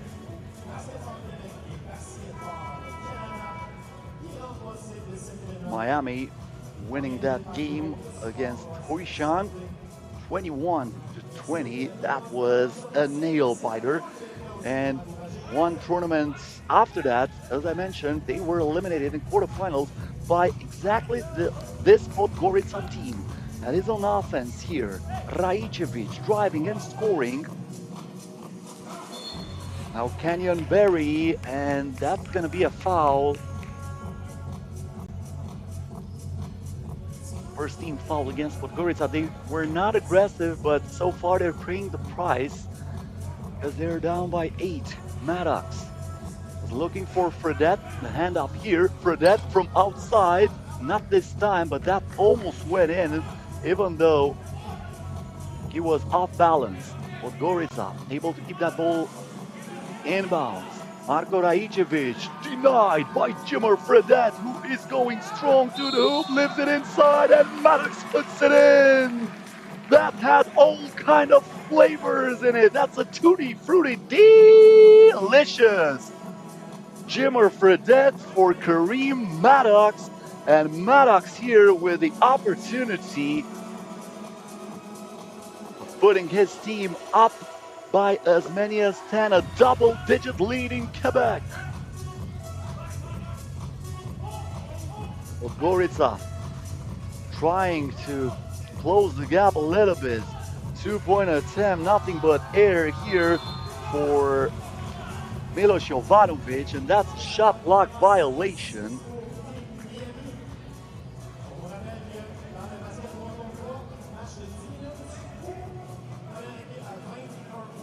Barry.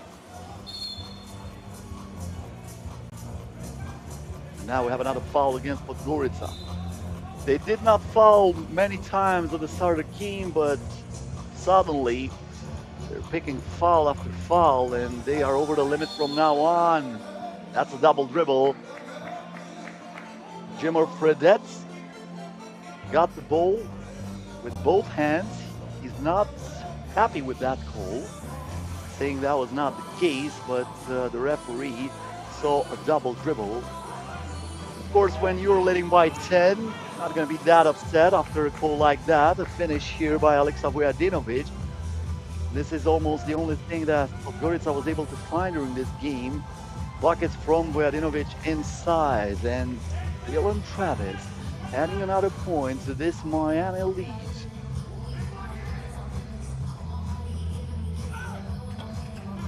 Once again, the drive by Vujadinovic. This time, he comes up short. Maddox. Barry from outside, buries it.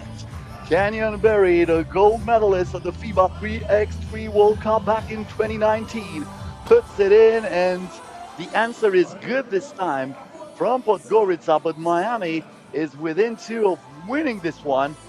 This might do it. Another 2-pointer. Fortunately for Barry, this one is inaccurate.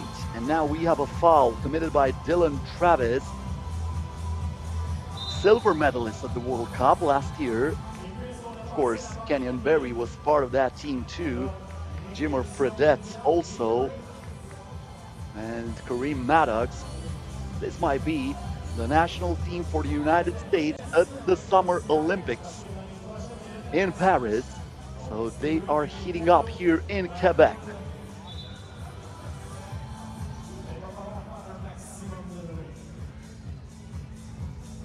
Kareem Maddox also World Cup champion back in 2019, and 2 gold medals in 2021 and 2022 at the FIBA 3x3 America.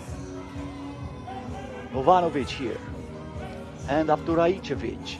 Rajicevic trying to escape from the defense, but he loses the handle, and that's a turnover against Podgorica.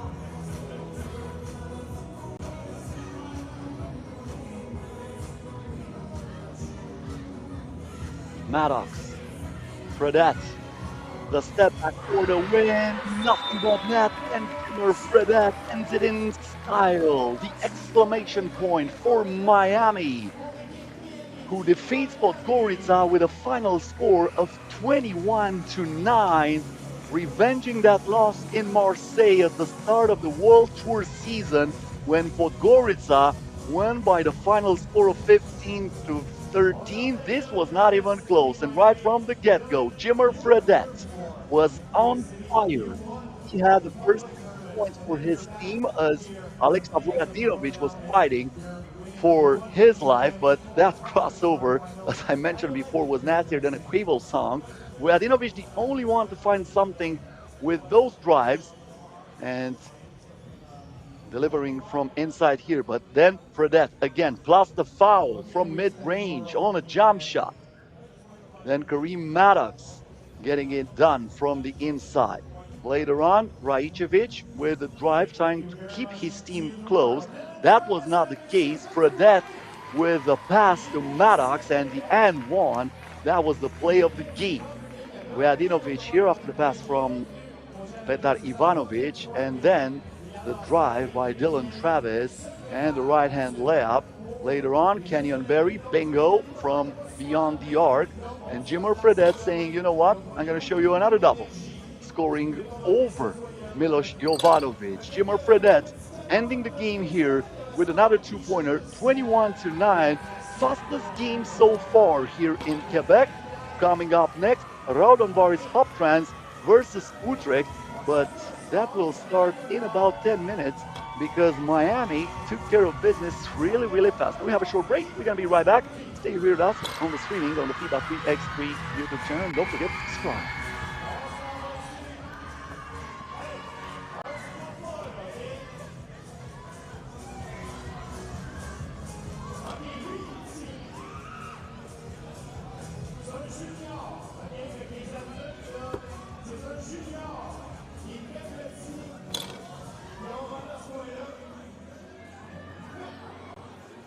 Messieurs, j'ai manqué mon lance.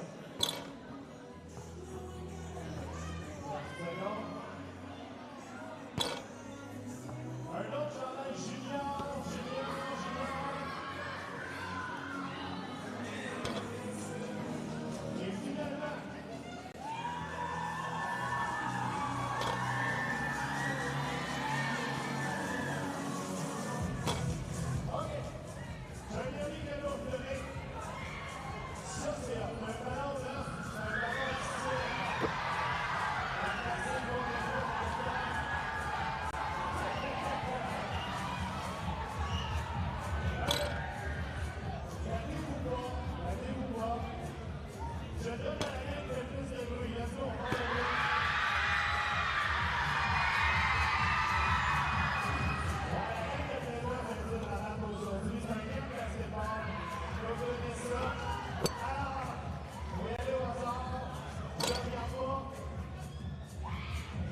Raudondvaris Hoptrans playing for the second time in the Québec Challenger after winning against Calabasas 18-14 in the first game in Pool B. Utrecht is about to make its debut here in Canada.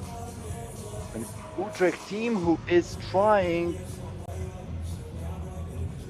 finish another challenger in one of the three positions that will give them access to another FIBA 3x3 World Tour Master.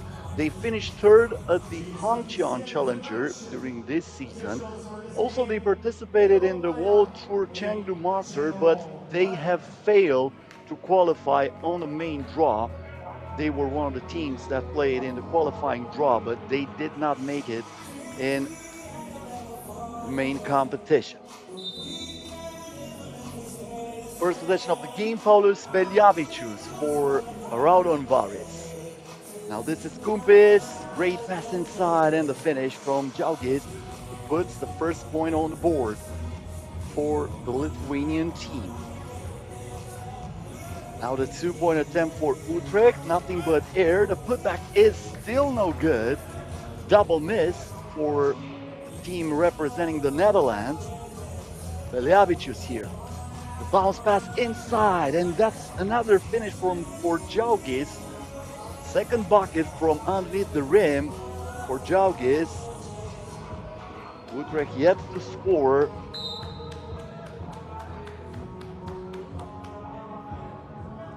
That was a miss from Nesta Agassi.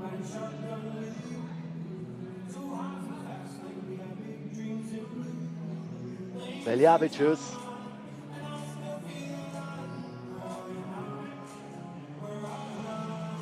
Ball goes back to him, but the denial, that ball, it was stamped on the glass. What a rejection from Norbert Tellison. The best defensive play of the day so far comes from Norbert Tellison, the number 5 player in the Netherlands. He gets it here from Adetunji. Now Agassi on the move, back to Adetunji, and he gets all the way to the rim, scoring for Utrecht, the first bucket of the game for the Dutch team.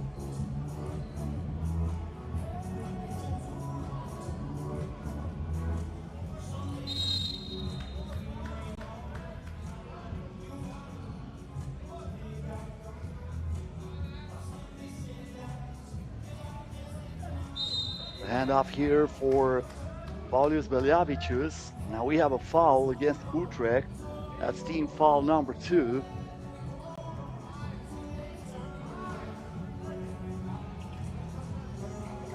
Now the pass inside. The right-hand hook shot is missed, but the putback is good by Valdas Jaugis, who is still working in the paint, and he is taking care of business so far in this game. All the points for Raudondvaris comes from Evaldas Jaugis, the man who is replacing Pukelis in the regular roster of Raudondvaris. Now the ball got intercepted here. Modestas Kumpis. Keep an eye on him. He can be spectacular, especially in this type of plays. I thought he's gonna elevate more. 2 slam dunks during the first game against Calabasas. This time finishes it with the right-hand layup. Jaugis here with the rebound. Gives it to Beljavicius. Beljavicius back to Jaugis. Misses everything on that hook shot. Now the pass goes inside. And Utrecht able to take advantage thanks to the second attempt from Norbert Tellison, who was fighting for the rebound and was able to tip it in. Now the ball got stolen again from beyond the arc. The shot by Tellison is too long.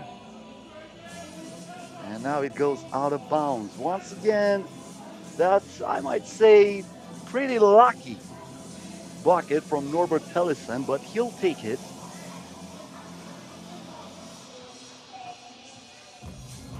Beljavicius. Kumpis trying to play some iso basketball, stops the dribble, gives it inside to Jaugis, who turns. Misses the right-hand hook shot. Now another pass inside, but Van Tilburg has to get out of there. Then he splits the defense better than Moses the Red Sea. And he finishes that. Utrecht down by only one. Petar Beljavicius through the screen, lets it go. Yes!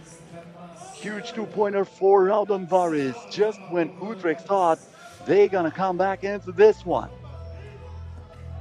Tellison gets it up, and the alley-oop from Norbert Tellison. Great pass delivered by Adrian Van Tilburg. Great connection over the rim for Utrecht, who is now trailing by 2 once again. Van Tilburg puts that high. And there is Norbert Tellison, who says, thank you very much. Let me put that in with a throwdown. First TV timeout of the game. 6 minutes and 40 seconds left. Till the end of this one. 6-4 in favor of Utrecht. This game will be followed by Lausanne versus Dusseldorf LFDY. And after that, we're gonna have Marijampole and Princeton.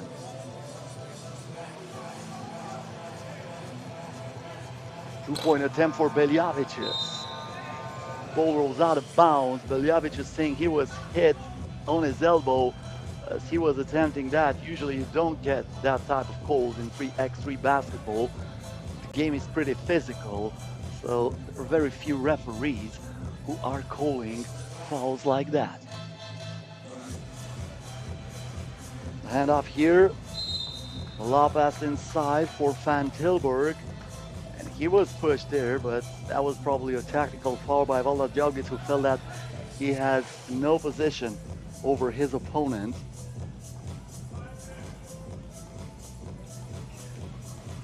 Adetunji gets it back with a little bit of luck, but he capitalizes it on that advantage, and then he will be warned for a technical foul. He did not let the opposing player inbound.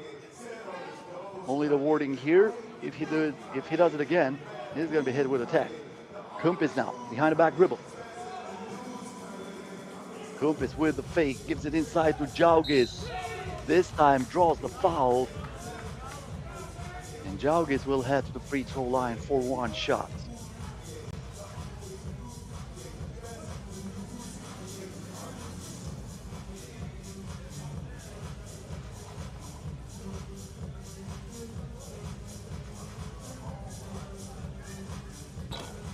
Djaugic misses the free throw, stays a 1-point advantage in favor of Raudondvaris. Utrecht can tie it here. Van Tilburg puts it up and puts it in. Kumpis. The pass is a little bit too strong. And Utrecht gets it back with the opportunity of getting in front.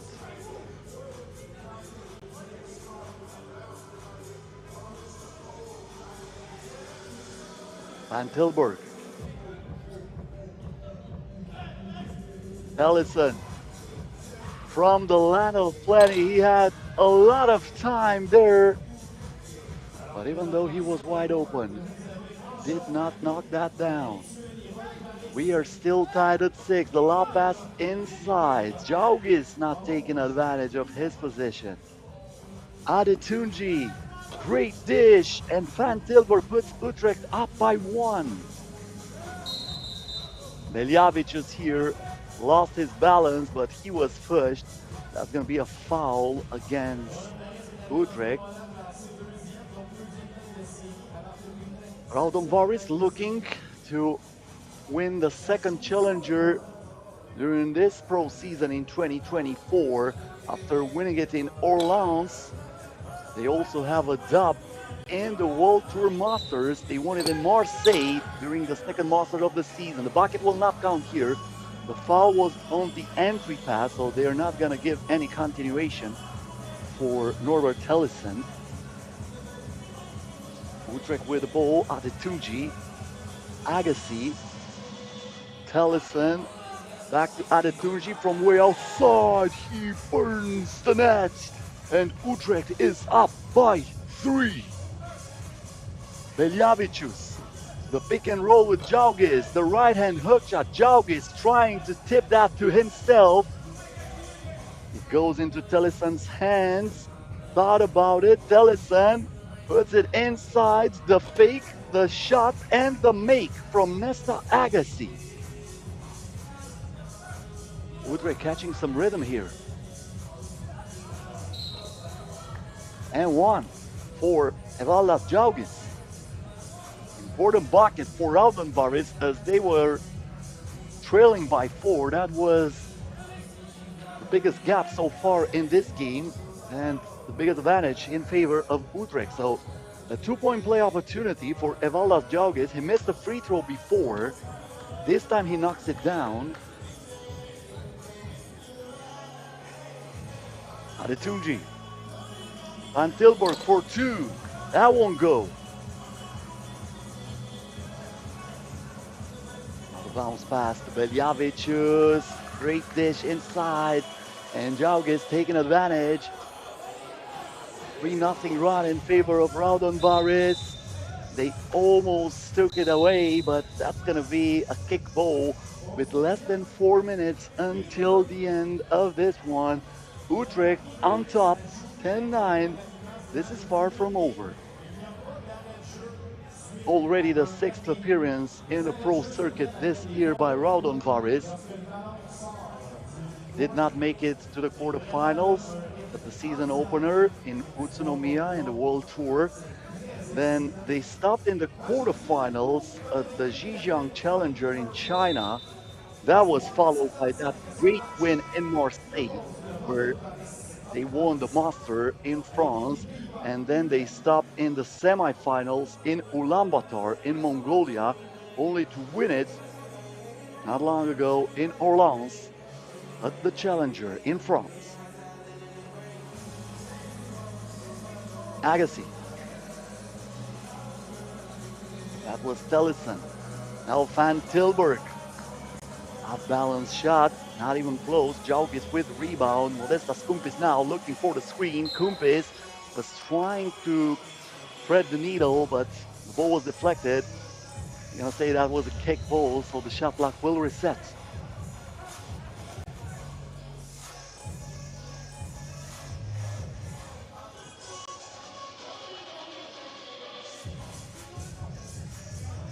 Beljavicius through the screen, lets it go. Jaugis recycles the attack for his team. Another 2-pointer, that's not even close. And a good box out by Adrian Van Tilburg. Keeps the opponent away from the ball. That goes out of bounds. Utrecht gets it. Norbert Teleson. Van Tilburg back to Teleson. And now we have a foul committed by Paulius Beljavicius.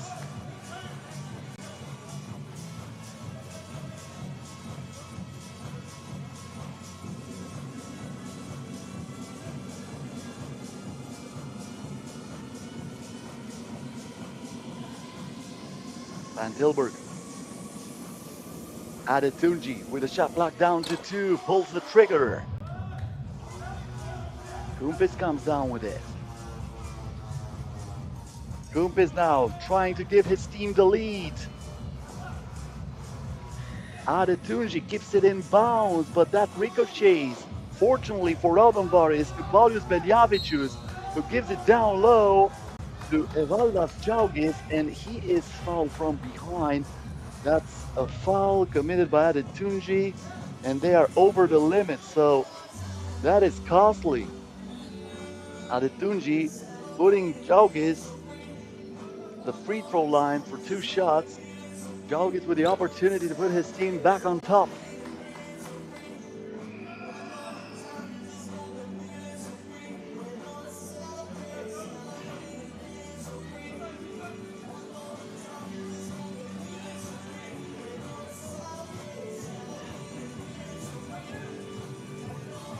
One more shot for Evaldas Jaugis.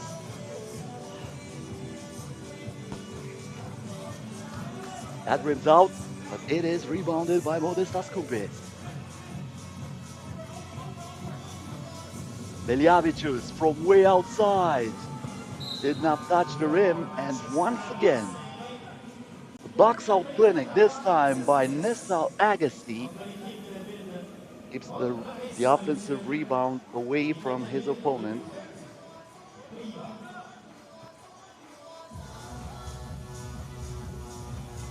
Dilberg inside, and Nesta Agassi throws it down with authority. Utrecht back on top. 2:22 until the buzzer sounds for the final time in this one. Kumpis. Beljavicius. The pass inside, and Jaugis takes advantage, cutting like a hot knife through the butter. Adetunji here with a lob pass, the touch pass then, and the two-pointer that comes up short for Nesta Agassi. I don't think he was decided what to do there. It looked off balance even though he was wide open. Once again, the slam dunk by Nesta Agassi after that great backdoor pass. Beljavicius here. Jaugis back to Beljavicius on the 3x3 logo. Lost it for a second with the shot clock down to 1. He puts up the prayer. Almost went in. The ball touched the rim, so that can go on. Modestas Kumpis after the Jaugis offensive rebound, and Kumpis adds the point to Raudondvaris, who once again takes the lead. On and off we go.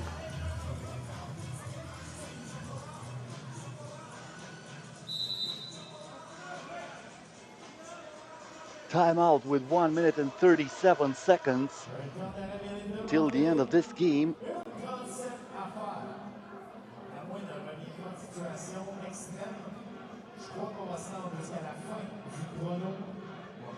That was the N1 moments ago from Jaugis, and then the great pass inside for Agassi, who really jumped high on that play.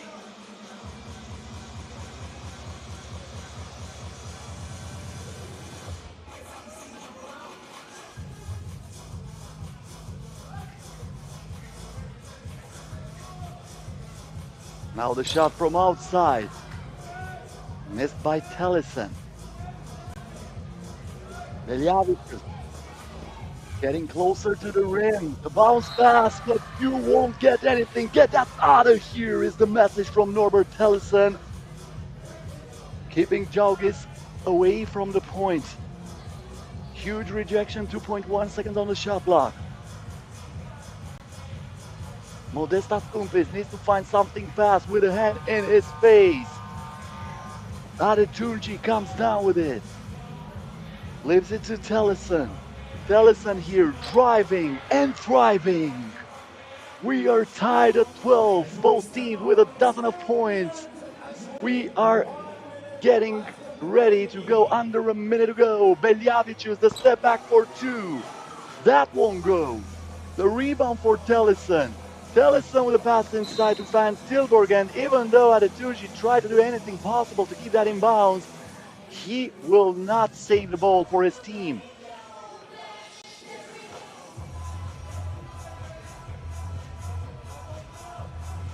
Utrecht with the rock, 6 seconds on the shot clock. Another lob, and the finish is no good from Agassi, but it was not far to drop it. Now Beljavicius gives it inside to Jaugis. The spin, the shot, and the finish. Put it in the spin cycle, Mr. Jaugis. He gave Raudondvaris the 1-point lead, but Utrecht answers from outside, and Norbert Tellison from beyond the arc makes it a 14-13 in favor of Utrecht. Beljavicius thought about it. Now a 2-pointer by Jaugis, right back at you from the land of plenty. After playing the entire game in the paint, Jaugis showing us his entire offensive repertoire. Back-to-back doubles for Norbert Tellison. 2 seconds. This is for the win. Kumpis too strong. And Utrecht with the upset over Raudondvaris. The Dutch team coming on top and defeating the Lithuanian team that won the Marseille Masters in the World Tour and the Orleans Challenger just a few days ago, 16-15 in favor of Utrecht, who starts this tournament with a W. This group might get complicated. Gonna be complicated. Raudondvaris with one win and one loss after defeating Calabasas 18-14. Now they lost against Utrecht, and they will have to wait and see what happens in the last game. Here are the highlights. The bucket made by Jaugis, the start of the game. The right-hand layup by Adazi, and then the escape from the defense from Norbert Tellison. Van Tilburg here, passing it to Tellison, and they connect for the alley-up. Probably the play of the game, this alley-oop between Tellison and Van Tilburg. Once again, Van Tilburg in the post. Adazi driving and thriving. And Adazi with a dish here for Van Tilburg, who says thank you very much. Later on, Adazi from way outside. Huge two-pointer for Utrecht. They were catching fire, especially at the end of the game. The finish there by Nesta Agassi. The end one from Evaldas Jaugis, and then the bounce pass, and Nesta Agassi with the throwdown. After that pass, threads the needle. Later on, cutting through the defense is Evaldas Jaugis, and Jaugis taking care of business again after the spin. But this was not over. It was only a one-point game. Utrecht taking the lead with a two-pointer by Tellison. Then Jaugis answering from outside. And Raudondvaris was back on top, but not for long. Tellison scoring from beyond the arc. A two-pointer that sealed the deal, and Utrecht wins it 16-15. Coming up next, Lausanne versus Dusseldorf. Stay here with us.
Deux équipes européennes, l'équipe de Lausanne tout d'abord qui joue avec l'uniforme jaune pour Team Lausanne, numéro 7, number 7, Gilles Martin.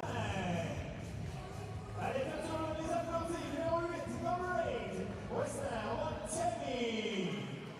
Numéro 9, number 9, Marco Lehmann. Et le numéro 2, number 2, Malik. Hello, Cherokee. Team Lausanne. Et maintenant pour l'équipe de Dusseldorf en Allemagne, Vous avez le numéro 0, number 0, Kevin Bryant. Number 7, numéro 7, Leon Fertig. Le numéro 9, number 9, Florian Wendler. Et le numéro 3, number 3, Niklas Kopp. Team Dusseldorf. Dans la classique 3 contre 3 de la capitale, encouragez nos athlètes qui ont fait des performances exceptionnelles depuis le début de la journée. Don't be afraid to make some noise. The German team, Dusseldorf LFDY, getting ready to make its debut here in Quebec, facing one of the favorites of the tournament, Lausanne, a team that played before and won against Toronto 21-12. Toronto coming off the qualifying draw, did not have enough gas to keep pace with Lausanne, a team that, as I mentioned during the start of the broadcast, will hope to ease their pain at the FIBA 3x3 Québec Challenger. After playing the best stretch since they landed on the pro circuit, they came within an inch of finally claiming glory in the World Tour, only to fall short in thrilling finals in both Ulaanbaatar and Chengdu. And we are underway. Dusseldorf on the attack. The first play of the game. This is Florian Wendler. Wendler keeps the ball alive here, and they had to shoot that. Niklas Kropp, not even close. Good defense right from the start for Lausanne.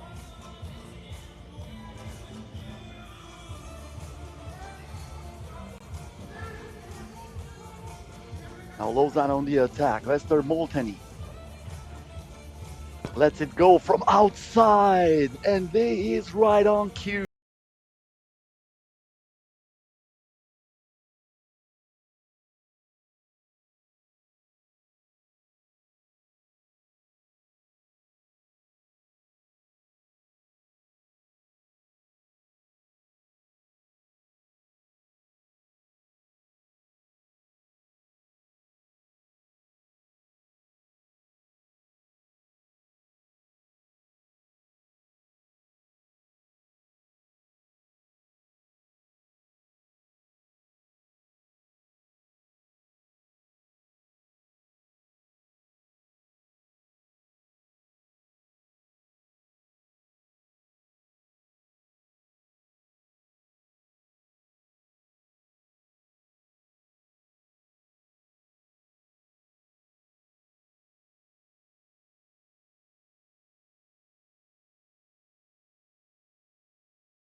Good pass inside by Malik Kluvotsky. And now we have Andler.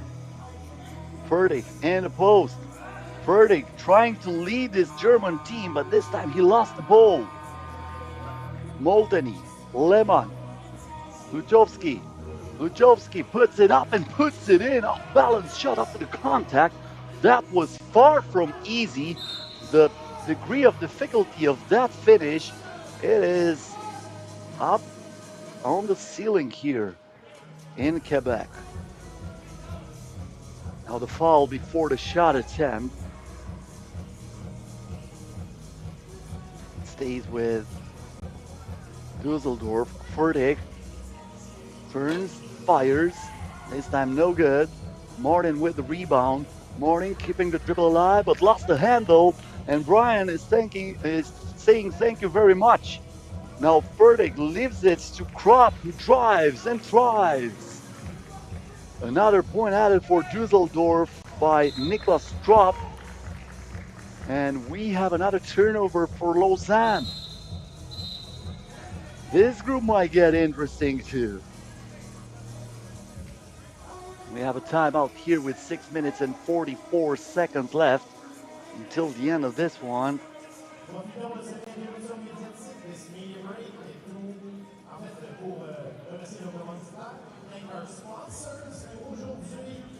Fertig catching fire at the start of this game, scoring 5 points in a row for Dusseldorf LFDY. Kevin Bryant. The spin here, but the denial from behind. Wester Molteni turning into a tracking device and telling Florian Wendeler, if you're not coming aggressive, you better not come at all. Now the step back, the shot, and the double from Malik Luchowski. And just like that, Lausanne is within 2. Bryant. The shot and the finish. Another 2-pointer this time for Dusseldorf, who gets back up by 4. Luchowski not this time. And the follow from Niklas Kropp. Kropp puts it inside here for Wendeler. Back to Kropp. Sets the screen. Puts it up. Gets back the rebound. Niklas Kropp still got it for Dusseldorf, but that's a foul committed by Malik Luchowski, who knew that the defender, who knew that the offensive player escaped, so he used that to his advantage. Now Fertig, double spin. Fertig keeping the dribble alive, and he gets it to the rim. Fertig here with a foul.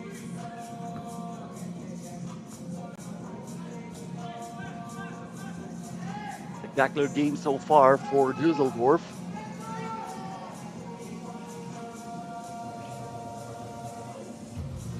Now good finish by Luchowski, playing ISO basketball and getting closer to the rim. Fertig in the post, off balance shot. Molteni gets the rebound, pass it here to Martin, keeping the dribble alive. Martin is getting back to Luchowski. This time he will lose it, and the interception by Florian Wendeler. Kevin Bryant to Fertig. Fertig off 1 foot, not even close, but there is Wendeler fighting for the rebound. Luchowski will get it. He clears it out. We have passed the midpoint of this game, and we have a foul committed by Leon Fertig. 4 minutes and 55 seconds to go, 14-10 in favor of Dusseldorf. Luchowski against Brian once again, trying to play some ISO basketball. Jules Martin missing the 2-pointer. And now the 2-pointer is good for Niklas Kropp. This is how you do it. That was the message. Dusseldorf with the biggest lead so far in this game. Can Lausanne close the gap? The 2-pointer won't go from Luchowski. And now we have a collision underneath the basket. Molteni wanted a foul. They're going to give the ball to Lausanne, but no foul was called. The referees are still talking about it, so looks like in the end it will stay with Lausanne.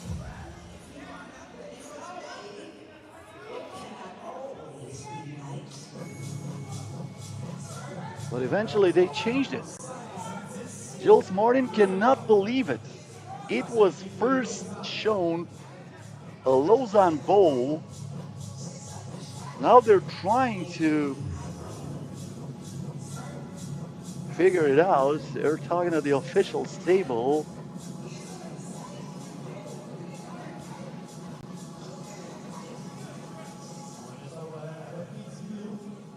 This is not easy for the referees either, but looks like Dusseldorf will keep it. Niklas Kropp with a coconut gives it to Vandeler. Vandeler here kicks it back to Fertig, back to Vandeler, and they connect inside. Dusseldorf up by as many as 7 points right now against one of the heavy favorites, Lausanne, a team that, as I mentioned before, played 2 finals already in the FIBA 3x3 World Tour Masters this year.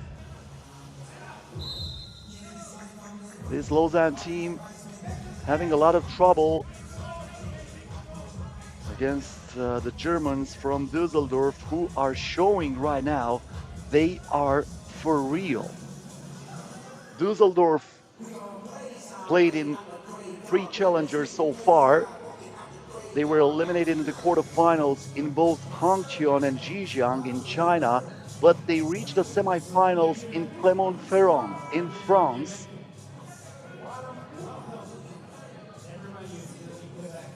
Playing for the 4th time in their history against Lausanne. They won the semifinal last year in Huzhou. Lost twice. Now Fertig misses the shot. One of the losses came this year in Zhejiang in one of those challengers I was talking about. Molteni here with the fake. Look at that defense from Brian, not letting Molteni getting close to the rim, and Molteni had to put up a prayer with no answer. Underneath the basket is Fertig, who is grabbed by Malik Kluchovsky, and he will head to the free throw line for 1 shot.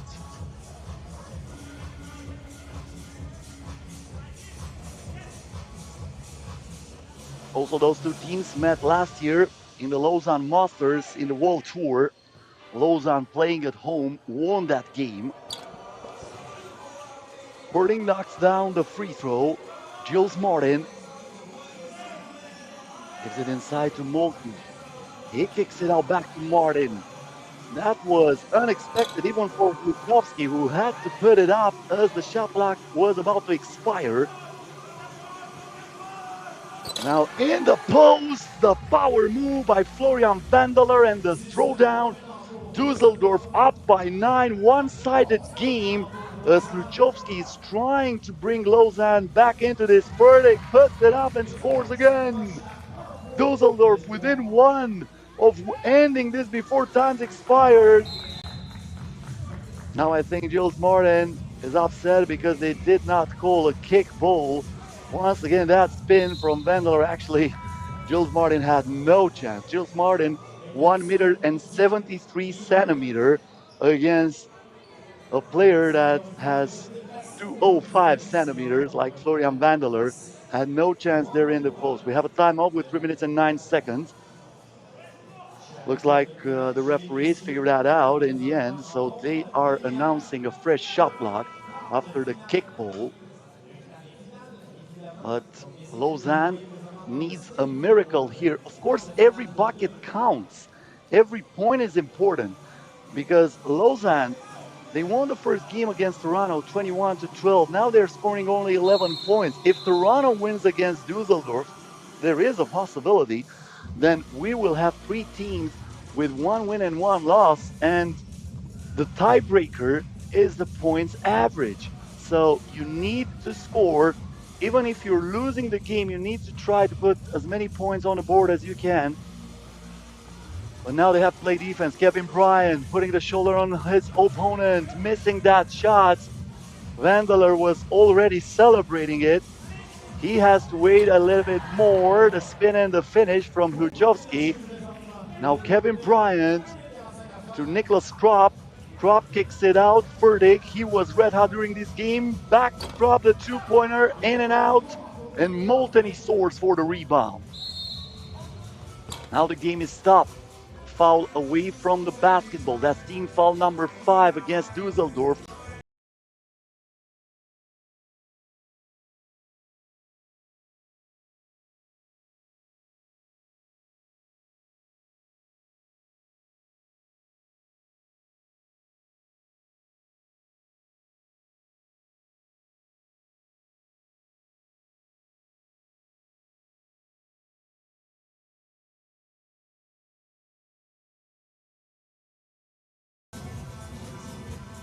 Hluchowski not happy with that call.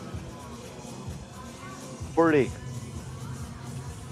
getting closer to the rim through the contact, and that will do it. Leon Fertig acting like the leader for Dusseldorf, 21-12 the final score. What a game from this bronze medalist at the FIBA 3x3 Under-23 World Cup last year. And what a win for Dusseldorf. They made it look easy, 21-12. And now Dusseldorf in the driving seat in this group. They need only to defeat Toronto, a team that played 4 times already during this day, and a team that lost against Lausanne by the exact same score, 21-12. Here are the highlights: the bucket from Vandeleur and the two-pointer from Wester Molteni on the first shot attempt for the Swiss team. Another two-pointer then by Leon Fertig. He caught fire early on. Great pass inside by Hluchowski. And this is Fertig again, wide open from beyond the arc, knocking down another two-pointer. Then the tough finish by Malik Hluchowski. Later on, Hluchowski with a step back, 1 step behind, 2 points ahead. The spin from Fertig and the finish with a huge lob there to avoid the block. Then also Hluchowski adding another point for Lausanne. But from that moment, it was all Dusseldorf. The dunk by Florian Vandeleur after the spin against Jules Martin. Hluchowski in the end trying to keep his team into the game, but Fertig saying, that's it. 21-12 the final score. Coming up next on the court, Marijampole Mantinga versus Princeton. Stay with us.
les sélections olympiques de leur pays respectif.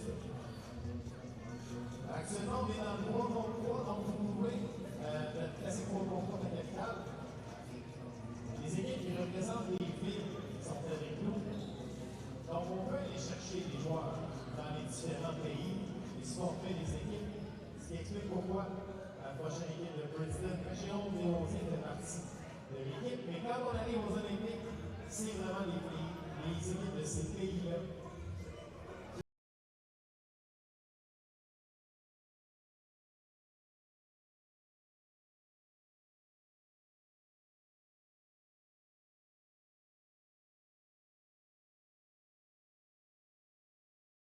Aujourd'hui, chez les hommes, le Challenger, le 3 contre 3. Demain, vous avez également chez les femmes le tournoi qui débute la ronde préliminaire demain matin. Et ça va se passer dans la journée et demain soir, demain fin d'après-midi, en début de soirée, la finale chez les hommes. So the teams right now trying to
Alors, on va passer à la présentation des joueurs.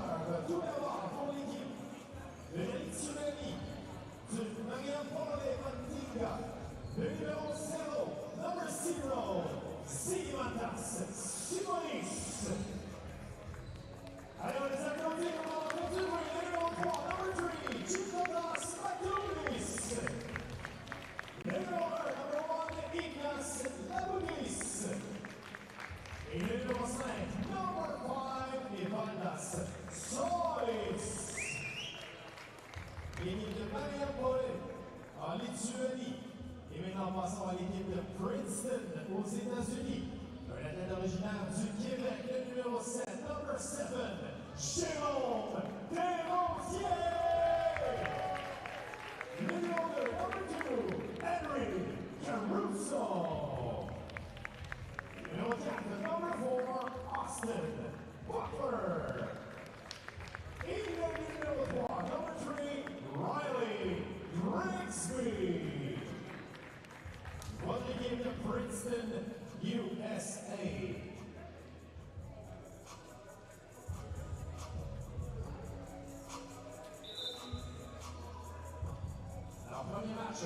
The last team to make its first appearance in this competition is Princeton, representing the United States of America. And they're playing against a Marijampole Mantinga team that is with its back on the wall. After losing against Uberlandia 21-19, Marijampole needs to win this one in order to stay alive in the qualifying chances for the quarterfinals. A loss means elimination for this team representing Lithuania, so it should be a good one. Princeton versus Marijampole. Princeton participating for the third time in a Challenger this year. They won in Hongcheon, also finished 7th in Penang, and they were also in the Masters in Chengdu, where they have reached the semifinals of that competition. Marijampole with the first possession of the game, Zigimantas Simonis with the rock, and we are underway. The shot from outside and right from the get-go, Gintaunas Matulis scoring from the land of plenty. Princeton trying to answer. This is Butler, right-hand hook shot. That was not easy.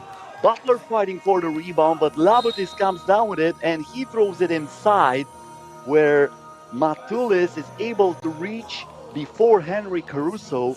Caruso commits the foul, so that will be team foul number 1 against Princeton. And Itaunas Matulis will head to the free throw line with the opportunity to to put Marijampole up by 3. And he knocks that down with a little bit of luck. Former silver medalist of the FIBA 3x3 World Cup 2 seasons ago. The missed shot here by Henry Caruso, the 2-pointer, is no good. DeRosier was the one to put it up. Now Matulis on the drive. He is held without any permission to take away. And now the interception by Marijampole, the shot from outside, missed by Labutis. Once again, Labutis. The pass inside, and Matulis scoring for Marijampole, who is working at full capacity so far at the start of the game. The pass inside, and finally, Jerome DeRosier finds something for Princeton. DeRosier with good defense here. Gets it for Princeton, and he is fouled by Gintautas Matulis. Team foul number 1 against Marijampole.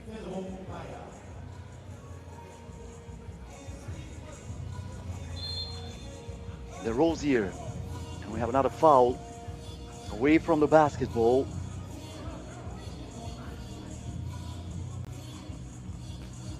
Grigsby, DeRosier. Caruso lets it go. It is tracked down by Shaulis, but did not have enough for keeping that ball in bounds. It will stay with Princeton. Fresh shot block for the American team. Butler. Grigsby. Back to DeRosier for 2. Yes! A 2-pointer that brings Princeton within 1. They're trying to answer. DeRosier with the rebound. Now Princeton can tie the backdoor pass, and the denial. Not under my watch is the message as we are rewatching a 2-pointer by Jerome DeRosier. Great rejection there. That keeps Marijampole up by 1. I don't even know what's the call here. I did not have any image on the referee, but looks like that's going to be a foul against Princeton. So that will give a fresh shot block for Marijampole. Evaldas Shaulis with the ball. Shimones from outside, and he is fouled by DeRosier. Did not give him enough space to land, so that's going to be a foul on a 2-point attempt. So shooting twice, Gigimantas Shimones.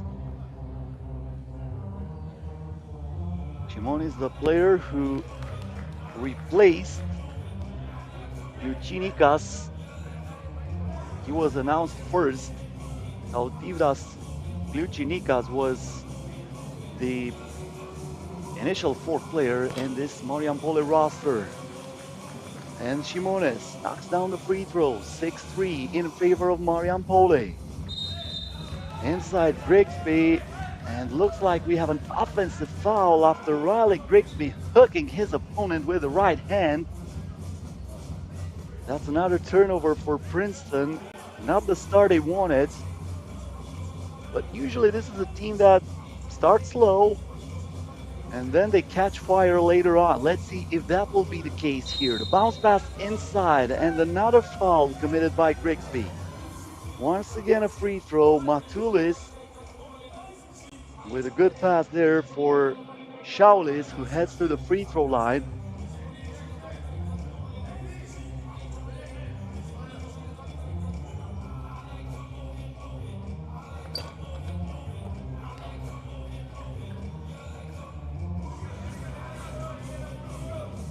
is now the turn, the shot, and the score from Austin Butler.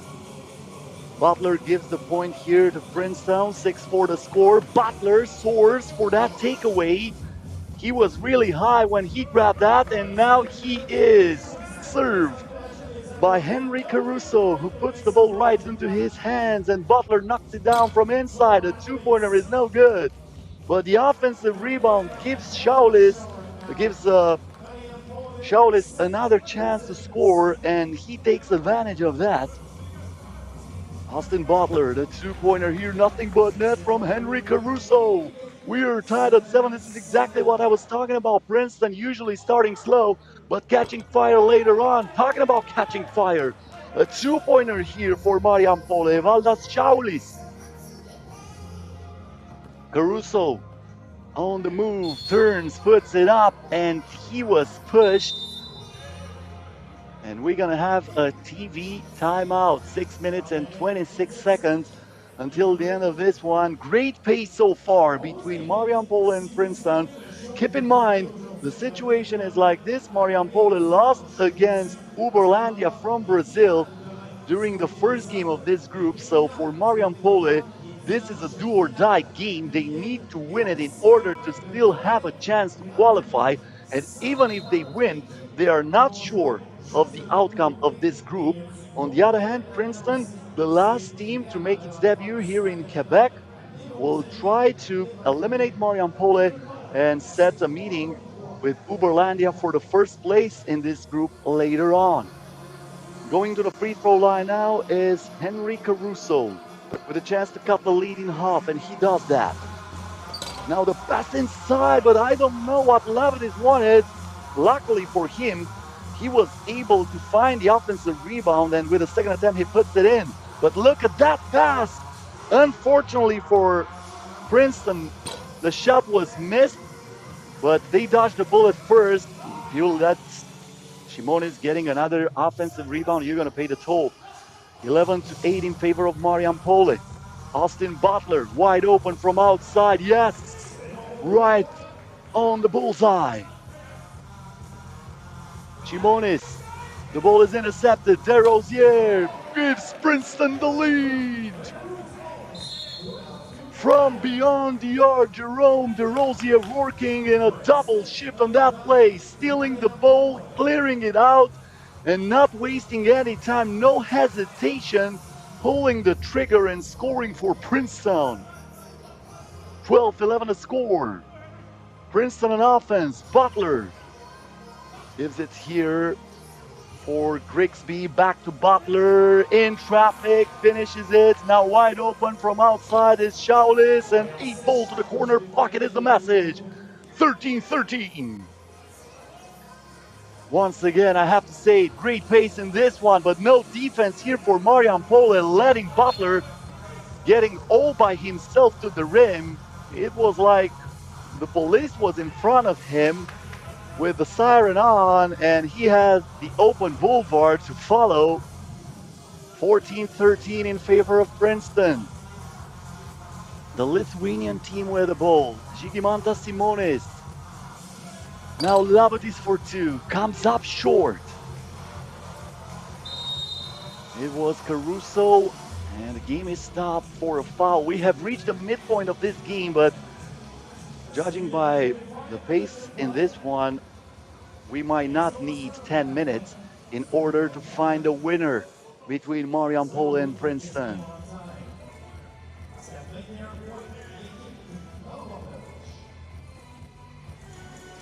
Butler. That was tough. A lot of traffic down low. The ball got intercepted by Shaulis, and now the dish, the miss, but the putback is good for Ignas Labatis. Tied at 14. Butler not able to absorb the entire contact, and he misses the right-hand layup. Foul stops the game after that. Once again, the putback here by Ignas Labatis. Marijampole with a ball. That was the last foul to give against Princeton. Marijampole with 5 team fouls so far in this hard-fought game. Shimonis, the ball inside. The denial again from Riley Grigsby. DeRosier pulls the trigger. Good box out by Shimonis. Inside is Matulis. 15-14. Matulis giving Marijampole the lead back. Desrosiers trying to put Princeton on top. He misses the two-pointer. Shaulis with a heroic save there. The two-pointer no good from Shimonis. Desrosiers on the drive. Almost went in, but he will have to earn it from the charity stripe.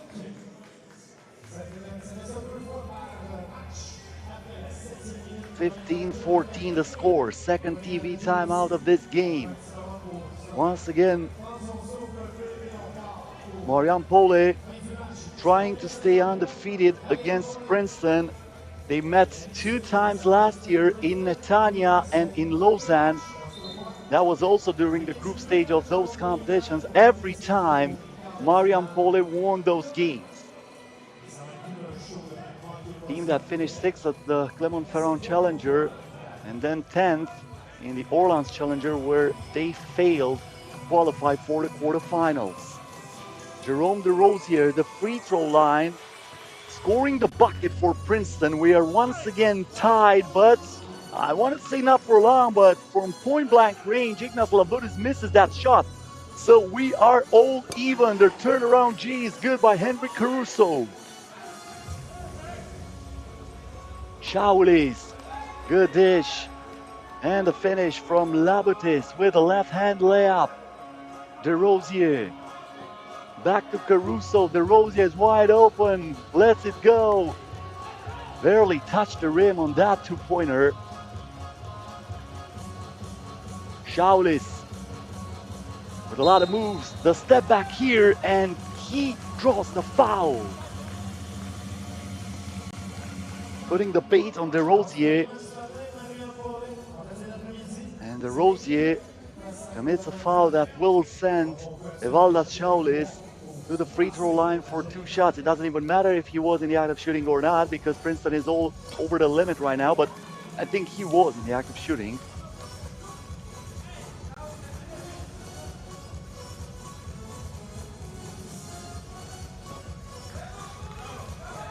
Two out of 2. Marijampole up by 2. Butler on the drive, and this time he will not miss. Cutting the lead in half. 18-17. The Eurostep here and the finish off the left hand by Evaldas Shaulis. Now you see me, now you don't. Butler lives it to Caruso. Looks for the tie. The rebound goes to Shaulis. Still plenty of time, but a two-pointer would end it for Marijampole. This is Shimonis from mid-range. Offensive rebound. The putback is no good. Shaulis gets it again. Shaulis keeps it alive for Marijampole, and the mid-range shot is good by Kitonas Matulis. Marijampole within 1 of winning this game. Butler lets it go and hits. This is not over. Princeton still hanging in it. The pass here, and that's the wrap. What a dish by Evaldas Shaulis, and Ignas Labudis with the reverse layup gives Marijampole a chance to survive in this competition. After losing 21-19 against Uberlandia, Marijampole wins it 21-19 against Princeton, and things are about to get complicated in this group. Of course, if Uberlandia wins against Princeton, then they will be first. But if Princeton beats the Brazilian team, then a lot of math is about to be done. 21-19, the final score. What a pace we had here. Princeton coming back, taking the lead, and then Marijampole showing a lot of poise and staying calm in order to win this one 21-19. So 4 more games are about to be played. The decisive games in each group. Here are the highlights for this amazing game between Marijampole and Princeton. A 2-point shot here by Matulis. Then the 2-pointer for Jerome Desrosiers. the spin and the right-hand hook shot by Austin Butler, followed by a great backdoor pass from Caruso to Butler, who finished again. Butler was able to find some open lanes during the midpoint of this game, but then Marijampole came back in it. Šaulis with the offensive rebound. The pass inside here and the finish by Matulis. Then the offensive rebound and the putback by Shimonis. Later on, Henry Caruso turns and scores from the paint. Butler finding the bottom of the net from beyond the arc, and then Butler driving and thriving, finishing with the right hand. The interception here by DeRozan, that was a huge shot for Princeton, but it was followed by this amazing Euro step and the two-pointer by Evaldas Šaulis, who was all over the court during this one. Put back here by Ignas Labutis.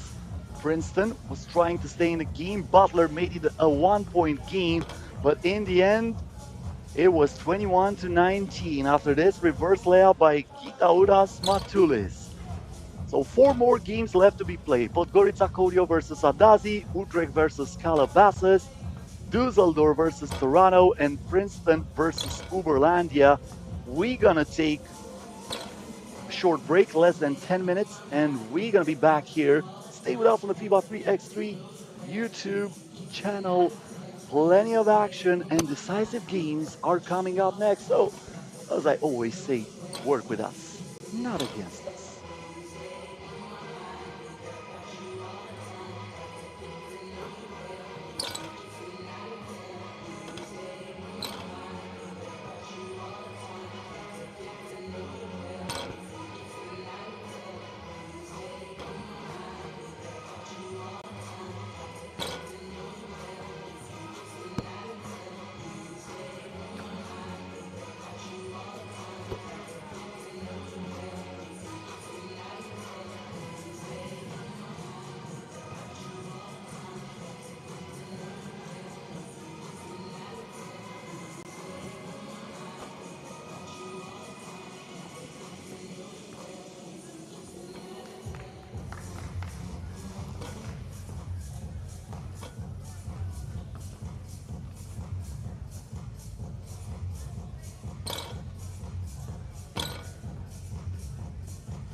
Et lors de cet événement possible, tout d'abord l'équipe, le groupe Sport Loisirs Santé qui vous accueille pour ce classique 3x3 Québec. C'est vraiment un événement spectaculaire. La météo, évidemment, nous a forcé à donner un événement en l'intérieur pour la fin de semaine. Parce qu'une fois qu'on installe le court et tout ça, c'est pas quelque chose qui se déplace facilement. Et on a l'avantage cette année d'être ici au site exposé. Donc, déplacer l'événement de l'extérieur à l'intérieur, ça s'est très bien fait. Demain, il va y avoir une tonne de joueurs et de joueuses de basketball qui seront ici pour, évidemment, regarder les groupes et aussi pour le volet grand public. Et d'autres côté ici exposé, 130 équipes vont s'affronter. Donc, un tournoi grandiose à Québec. Et les commanditaires qui présentent l'événement, le gouvernement du Québec, la ville de Québec, le gouvernement du Canada, Vision Interactive et Clinique Cortex, Delta Hôtel Québec, Weekend Radio, Basketball Québec et Basketball Canada.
match qui oppose deux équipes qui ont perdu leur premier match face à la puissante équipe de Miami, qui vont tenter de se classer pour les quarts de finale avec ce match. L'équipe du Monténégro, Podgorica, également l'équipe de la Lettonie, l'équipe de Adazi.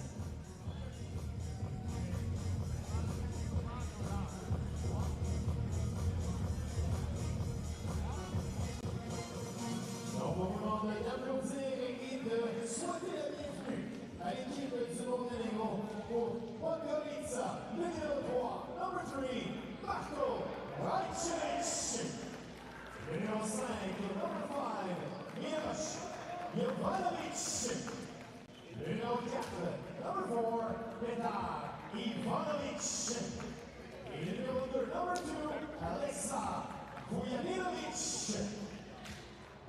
Allez, on va donner l'applaudissement pour l'équipe de Podgorica. Make some noise for Podgorica. Et de la Lettonie from Latvia, Adazi, numéro 3, number 3, Edmunds Elsnis. Numéro 2, number 2, Passis Olfis. Le numéro 5, number 5, Artus Svenix. Et le numéro 6, number 6, Christophe Kavas. L'équipe de la Lettonie from Latvia, Team Adazi. Deuxième match pour ces deux équipes. On tente de se qualifier pour les quarts de finale qui auront lieu demain. 4 more games are about to be played here during the first day of the 2024 Québec Challenger. And the next one is the only one where the math is simple. Adazi versus Podgorica Kodio. The winner is through, the loser gets eliminated. Miami, the only team so far with a guaranteed spot in the final 8. Miami won against both Adazi and Podgorica, so that gave Miami the automatic clinch of one spot in the quarterfinals tomorrow. The rest 7 spots are still up for grabs, complicated things in the next 3 groups. So the only do or die game that we will have without doing any other calculus is here between Podgorica Kodio and Adazi. Whoever wins this one finishes second and will play tomorrow again in the quarterfinals. We are still about 2 minutes away from the start of the game. But in the other 3 groups, the situation is pretty complicated. We might have in all of those groups, there is a possibility to have the situation of 1 win and 1 loss for all the teams, and then the points average will be the tiebreaker. I'm gonna try to walk you through during those games and to keep you updated with what it needs to happen for every team in order to qualify for quarterfinals tomorrow. By the way, the quarterfinals will start tomorrow at 3 p.m. local time. That's UTC -4. Also, they are getting ready for the first day of the Women's Series stop here in Quebec. That will start tomorrow. The group stage will be played tomorrow, and that will be followed by the knockout round day after during Sunday. So you can follow that action too, also on the FIBA 3x3 YouTube channel. But until then, we'll have to see who wins this one. Podgorica Kodio versus Adazi. Adazi lost 21-18 against Miami. They were so close. Podgorica Kodio was dominated by the Florida team 21-9. The first bucket of the game goes for Adazi. Podgorica trying to answer, and they do. Bucket scored by Rajcevic. Look at that pass inside. Easy finish for Kristaps Javars. Already 3 points, not even 3 seconds into this game. Rajcevic from outside. This time comes up short. Pass inside here. Ossis adds another point for Adazi. The 2-pointer for Podgorica. Way too long. Elkstis. keeping the dribble alive. Edmunds Elksnis draws the foul. And he will head to the free throw line with the possibility of adding another point for his team, for Adazi.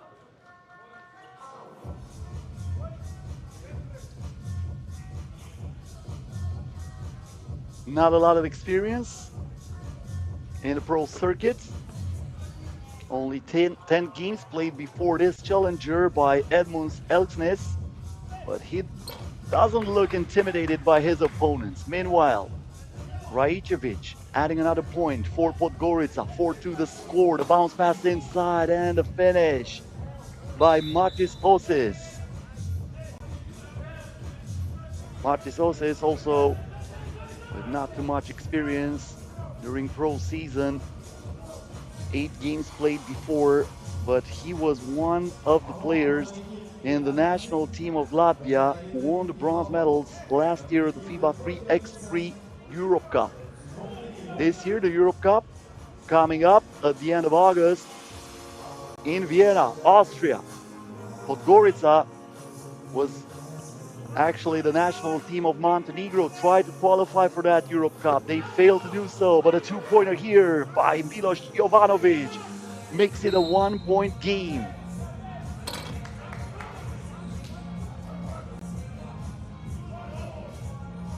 Foul away from the basketball. Elksnis getting back into the game. Strelnieks, he is the most experienced player for this team. And now we have another foul, once again as they were fighting for position.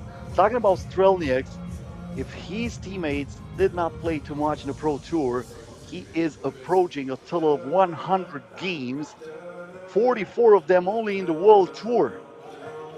Now the missed layup and the denial after that by Petar Ivanovic, who is telling Edmunds Elksnis that he will not get the bucket, and Podgorica takes advantage.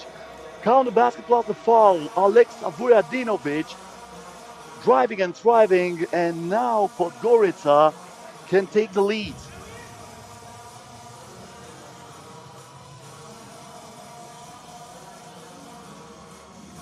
Team that took a lot of people by surprise, I think, in Marseille at the World Tour Masters, reaching the semifinals and eliminating Miami in the quarterfinals. Vujadinovic stripping Matis Osis, the youngest player in the Québec Challenger, losing the ball there against Alexa Vujadinovic. Not a big age difference between those two. Vujadinovic is 24 years of age, 4 years older than Matis Osis. Once again, the game is stopped. This is tense. Both teams need a win to go to the quarterfinals. And talking about missed opportunities, this tension was pretty hard on Ivanovic's shoulders as he misses that from point-blank range.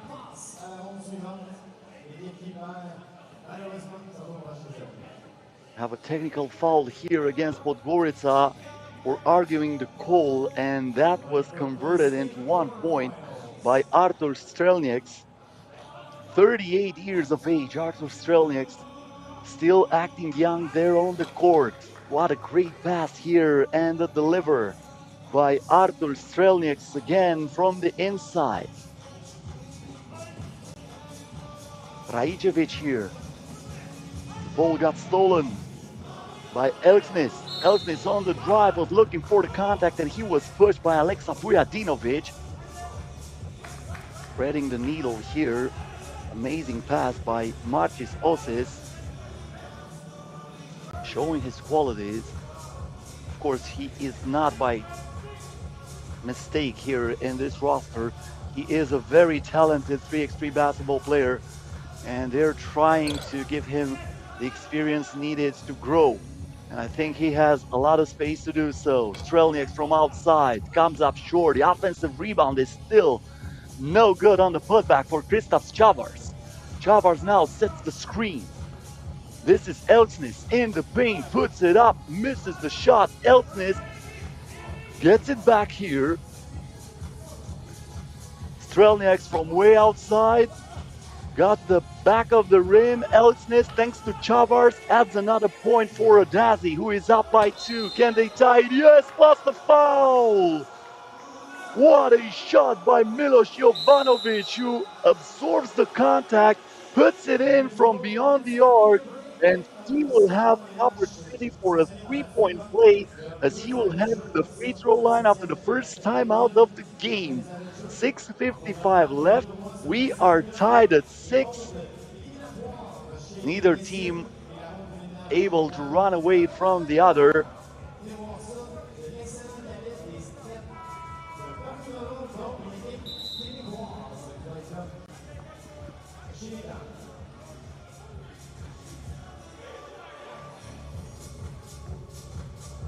Milos Jovanovic going to the free throw line, trying to get Podgorica back on top. And just like that, 3 straight points from Jovanovic. And Podgorica is up by 1. Adazi looking for the answer. The reverse layup is missed by Strelniaks. And Podgorica will get it here.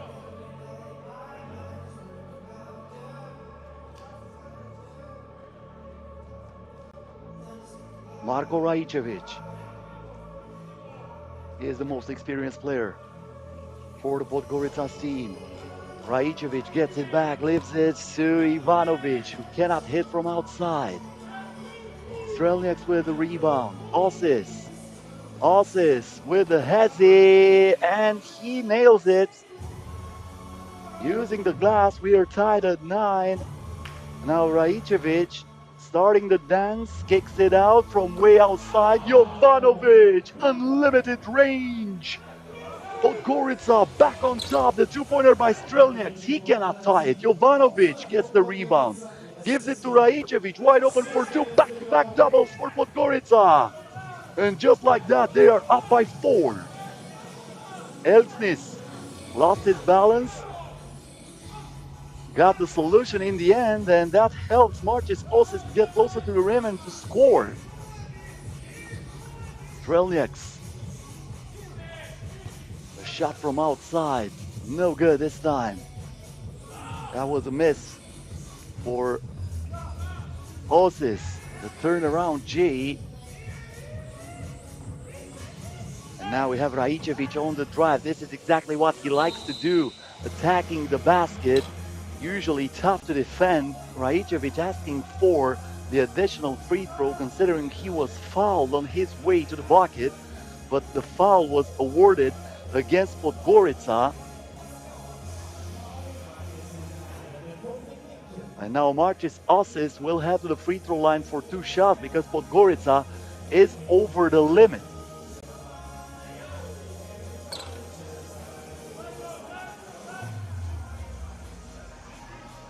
First one, no good. Well, looks like that was actually a technical foul. Not a foul and a penalty, only 1 shot.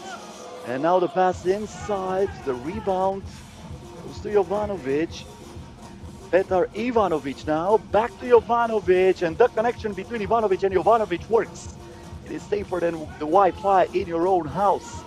Now the dribble is still alive here for Elksness, who dribbles it out of bounds though. So he loses possession. Adazi in danger.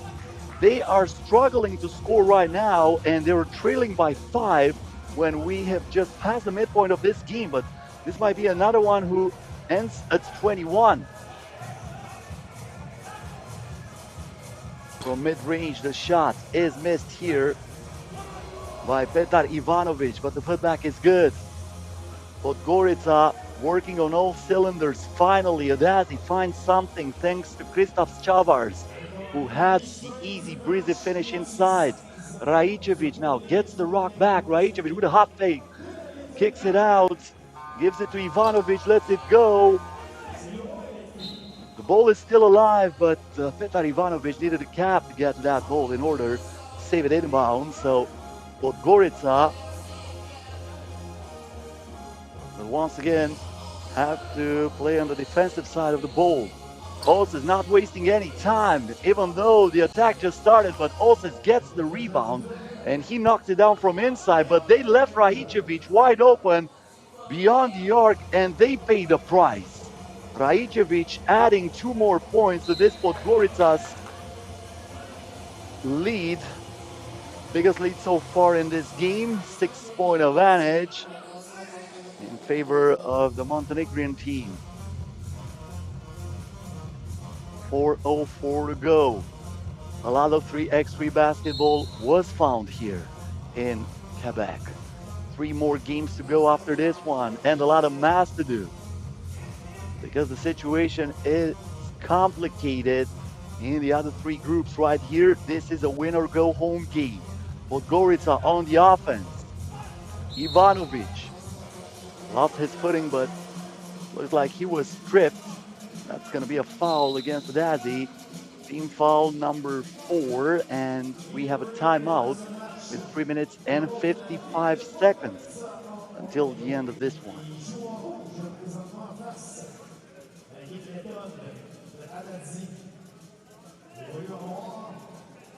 Whoever wins this game will play against the number 1 seed in Group C. A lot to be played there. Later on, we're going to have the game between Dusseldorf and Toronto.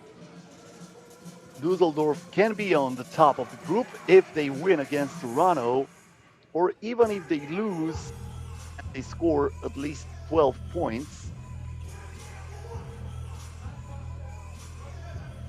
Now Ivanovic gets it back here. Ivanovic from outside. Ball is rebounded by Chavars. He leaves it to Osis. Osis keeping the dribble alive. He was looking for Chavars, but he threw it away. Alexa Vujadinovic with the interception. Vujadinovic almost lost it too, but there is the penetration and the miss by Ivanovic. Vujadinovic from outside. It rims out. Strelnieks follows that, puts it up. Still no good. Strelnieks with another attempt. He pulls the trigger. Bounces on the rim twice. Strelnieks fights for the offensive rebound. That's the 3rd in a row for Adazi. Martis Osis on the drive. Back to Strelnieks. Strelnieks with the shot clock down to 1. Puts it up. And looks like we're going to have a jump ball. So Podgorica will get it. They were the team on defense. And this is the rule in 3x3 basketball. When a jump ball is announced by the referees, the team on defense always gets the ball. Elksnis. Osis back to Elksnis. Elksnis on the drive, and he finishes it. Probably the referees consider that Podgorica had possession, and after that, they called that jump ball because Adazi had the basketball. Meanwhile, Podgorica adds another point to their lead, making it a 6-point game yet again, courtesy of Alexa Vujadinovic. And now the steal here by Jovanovic. Vujadinovic, Rajicevic on the drive. Last touch by Strelnieks.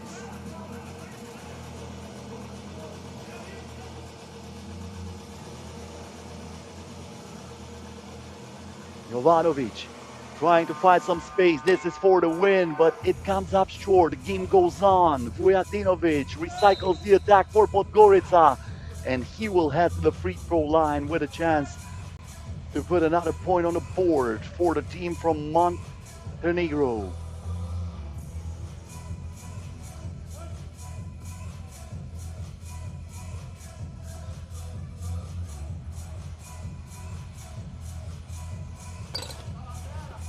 Shot is no good.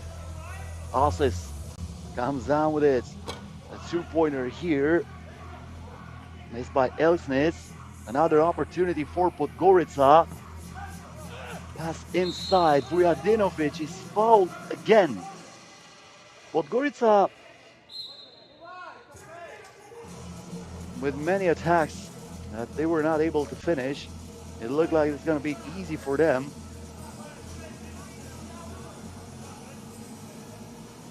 Looks like we have a technical foul against Adazi. Yeah, that was against Martis Osis. The shot is good for Alexa Vujadinovic, and now he will attempt the free throw because he was fouled in the act of shooting. And if Vujadinovic puts the ball in, then Podgorica qualifies for the quarterfinals.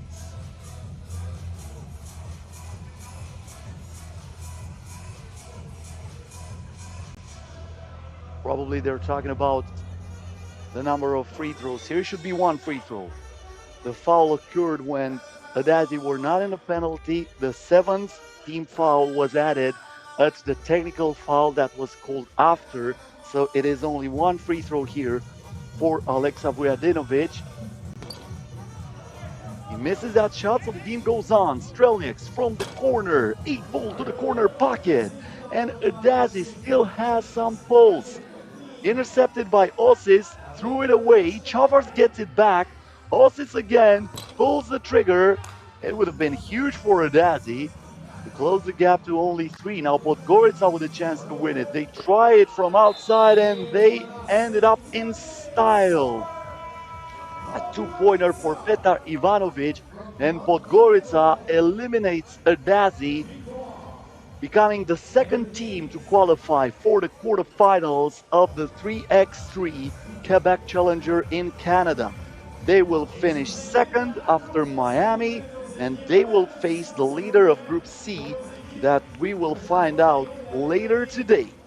Here are the highlights for this win or go home game. The finish inside from Kristaps Chavars, then the backdoor pass, and Ivanovic putting the point on the board for Podgorica. Chavars going to work again in the paint.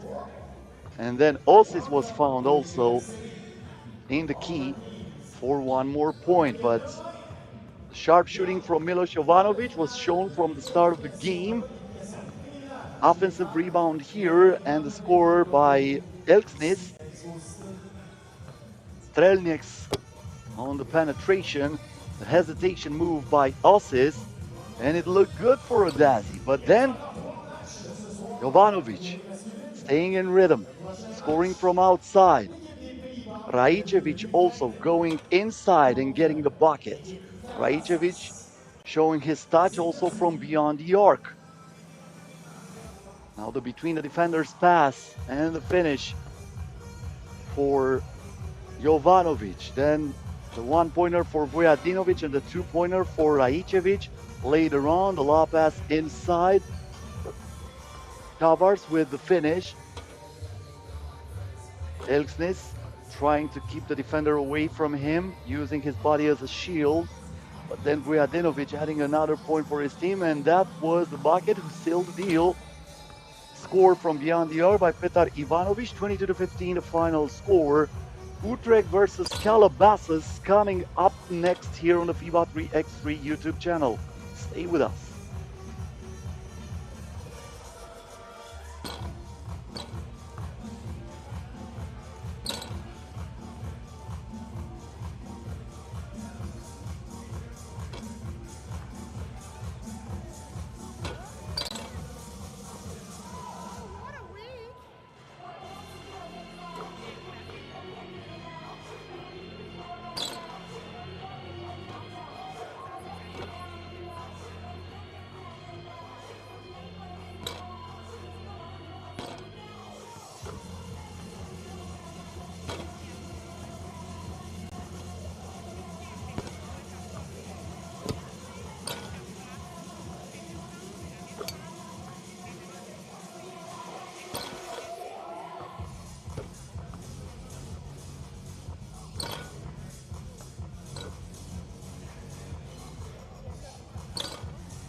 numéro 6, Joshua Cohen. Fielder number 2, Riley Patton.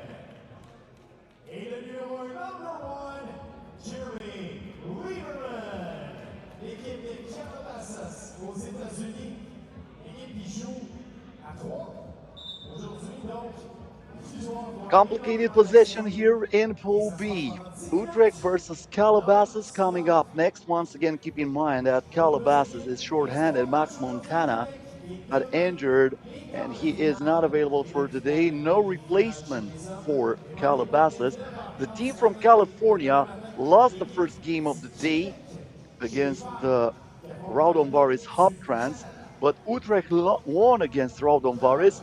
So the situation is like this. Calabasas, in order to win, they need to win by 2 over Utrecht to get over this team, or if they score 20 points and they win by 1, they are also through. On the other hand, Utrecht, if they win, they are undefeated in the competition, so of course they are the winners of Pool B. And even if they lose, but they are scoring 17 points, then they would be over Raudondvaris in the group because they have that decisive win against the team from Lithuania. So, as I mentioned before, complicated situation here. We're going to have to do a lot of math during the last games of the day because this is also available for the last 2 games of the first day here in Quebec. And we are underway. Calabasas with the first possession. Cohan driving but lost the ball, and then he commits the foul. Cannot believe it. Probably he lost the handle on that ball, and as he was trying to get it back, he committed this foul, giving Utrecht the opportunity to start from the top of the arc. Great pass inside. Van Tilburg finding Adetunji, and he opens the first wound. This is Lieberman. Cohan was looking for Batten. Another steal and a flush from Utrecht.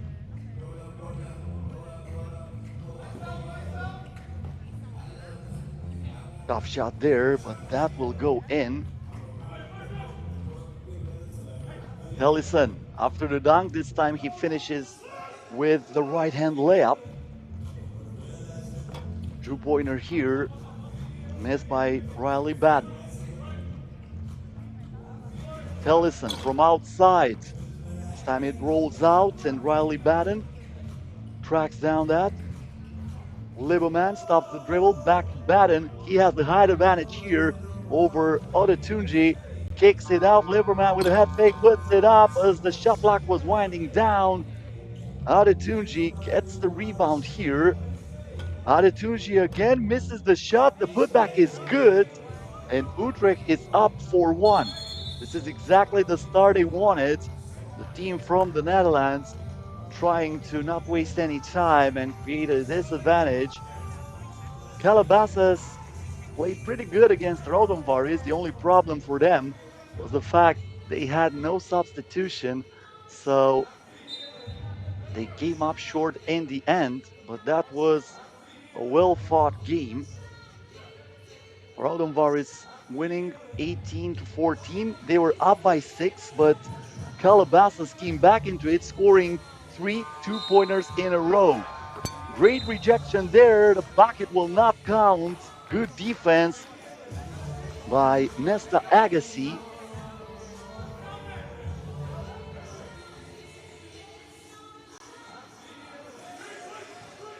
Agassi stops the dribble here. He was trying to lob it inside. The Lieberman gets the steal, puts it up, and 8-ball to the corner. Pocket is the message from Jeremy Lieberman. 1-point ball game. Tellison gives it inside. Great possession for Adrian Van Tilburg, taking advantage of his height advantage over Joshua Cohan. Lieberman knocks it down from mid-range. And we have a double foul here. So both teams will get another team foul on the board. This is the play of the game so far with a bounce pass and the finish from Norbert Tellison. with that slam dunk. Tellison now. Bad pass inside. They were looking for Kelvin Adetunji. Was not on cue with that pass, and Liberman puts Calabasas up on top. Another two-pointer made by Jeremy Liberman. He can catch fire that fast, and when he is boiling, he is almost unstoppable. So let's see if he can keep it going here in this decisive game for Calabasas. They need to win by 2 in order to qualify. The two-pointer, nothing but net for Norbert Tellison, answering the call after the Liberman's double. Batten to Liberman, back to Batten, who escapes Batten on the drive, gives it to Cohan. Nicely done, taking advantage of every second on that shot clock. Now the pass inside, and that's a push from behind. Nesta called for the foul against Cohan. So Calabasas gets it back here.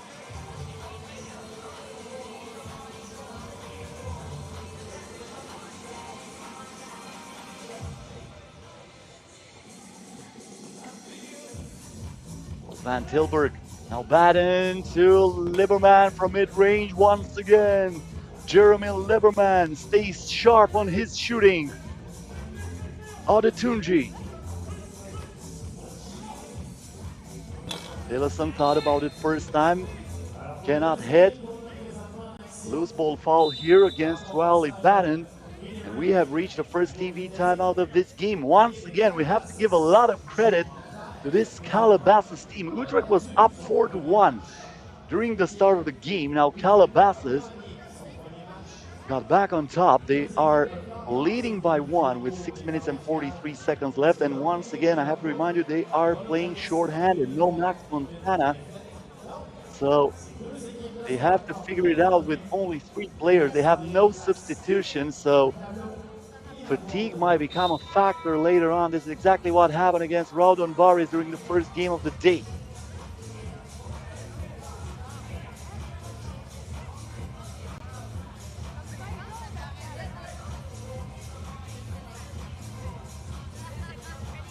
Adetunji.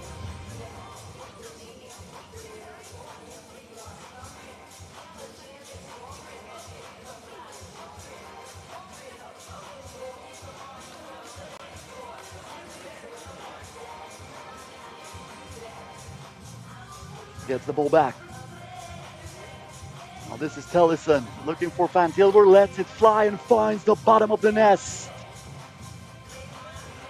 Perfect shot from Norbert Tellison, giving Utrecht back the lead. Liberman this time doesn't even touch the rim, and even though the effort of Cohan deserves a lot of credit, he is not able to keep the basketball in bounds.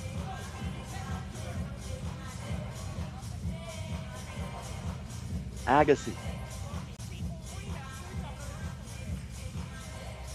Tellison gets the handoff from Van Tilburg. Van Tilburg now fakes, shoots, scores, back-to-back doubles from the land of plenty.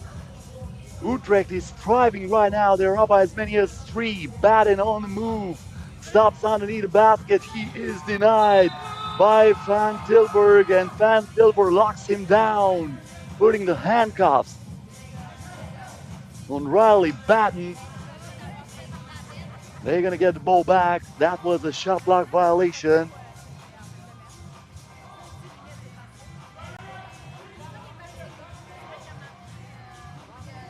Tellison through the screen. Tellison trying to get close to the basket, and he escapes. Even though he was pressed there by Liberman, who wants the ball here. Cohan cannot pass him, and we have a 3-second violation. Too much time in the paint for Riley Batten, who's also warned with a technical foul because he said something to the referee.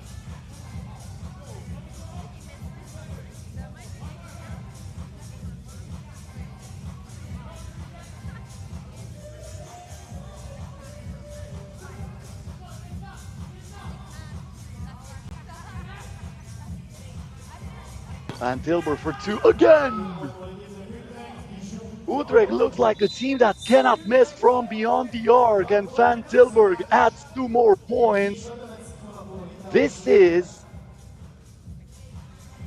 a 7-0 run in favor of Utrecht. Calabasas was up by 1, but right now Utrecht is all over the court. Calabasas struggling to score. Liberman finally unlocks them. This is the third 2-pointer made by Jeremy Liberman during this game. Baden almost got that ball, but he cannot stop. Olushi Adetunji, another 2-pointer for Utrecht. They are red hot from the land of plenty. Liberman now, after the spin, comes up short. Offensive rebound, the miss by Riley Baden. Liberman from the corner, still no good. Cohan finally finds something on the putback for Calabasas. Will Utrecht go again for the double? Looks like this time Adetunji was trying to penetrate, missed the right-hand layup. Cohan here to Baden, and that's a foul committed by Van Tilburg to stop the play. Utrecht still with plenty of fouls to give. That was team foul number 4 against the Dutch team.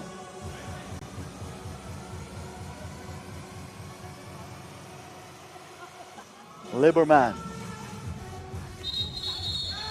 Cohan, and that's an unsportsmanlike conduct. What a big mistake here.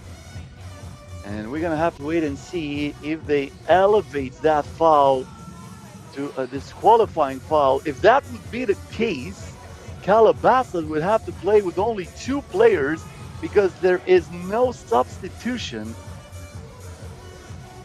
But I think it will stay only an unsportsmanlike conduct. Jeremy Liberman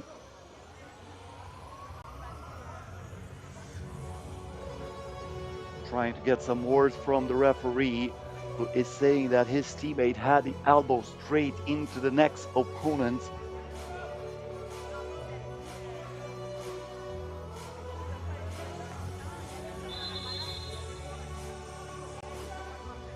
So 2 free throws here coming up for Olushi Adetunji. He was the one pushed by Baden, unsportsmanlike conduct against the player from Calabasas. And Adetunji with the opportunity of giving his team a 7-point lead. The first free throw is good.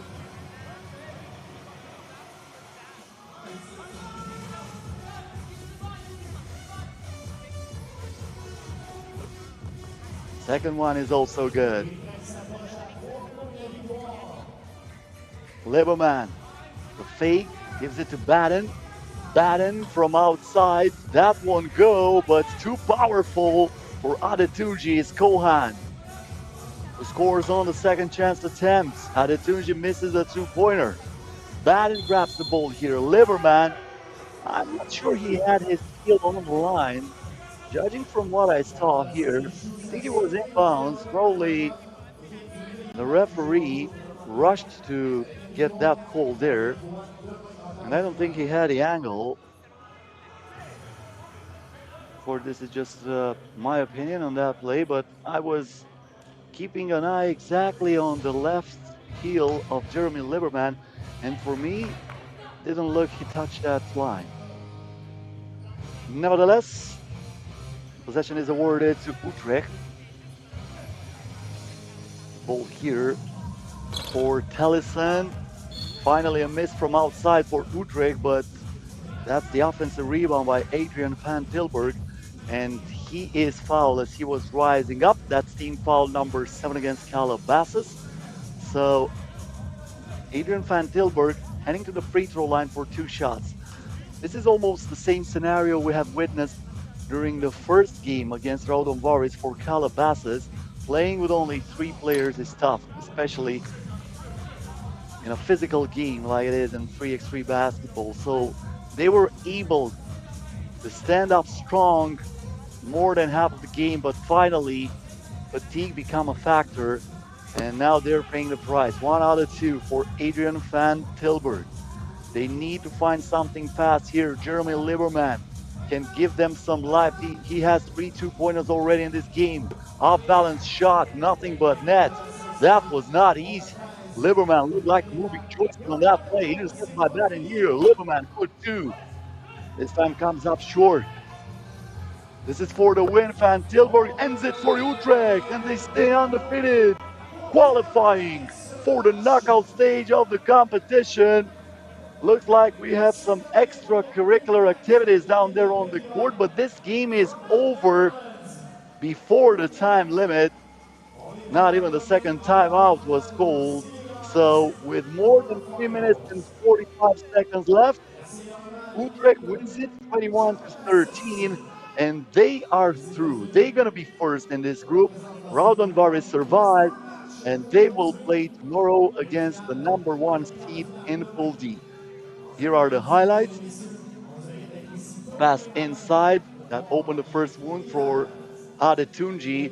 Then the slam dunk by Norbert Tellison, probably the play of the game. Later on, the lob inside, Tellison adding one more point for Utrecht, scoring from outside, showing us his entire offensive repertoire. Then Adazi missed the first attempt, but on the follow, he tips it in, staying focused on that play and punishing the other team for the lack of box outs. Right between the eyes of Cohan was that shot from Adrian Van Tilburg. Liberman catching fire, bringing his team back into the game. Liberman from mid-range again. Then Utrecht trying to get something in the post, and Adrian Van Tilburg looking too big for his opponents. Tellison from outside knocking it down.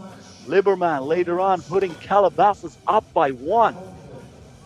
But then they're starting to get tired, and the sharp shooting from Utrecht was also a huge factor. Tellison from outside, Tellison from inside. Then Adazi from outside, adding 2 more points for Utrecht. Liberman here with a step back, almost single-handedly keeping Calabasas into the game. Another 2-pointer there for Utrecht. Offensive rebound here and the finish for Joshua Cohen. But in the end, it was pretty easy for Utrecht. It was just probably half of the highlights this time. And we are getting ready for the next game. Dusseldorf LFDY representing Germany, and Toronto representing Canada, who is playing for the 5th time today. Actually, for the 4th time today, after winning the qualifying draw, are coming up next. So stay here with us on the FIBA 3x3 YouTube channel.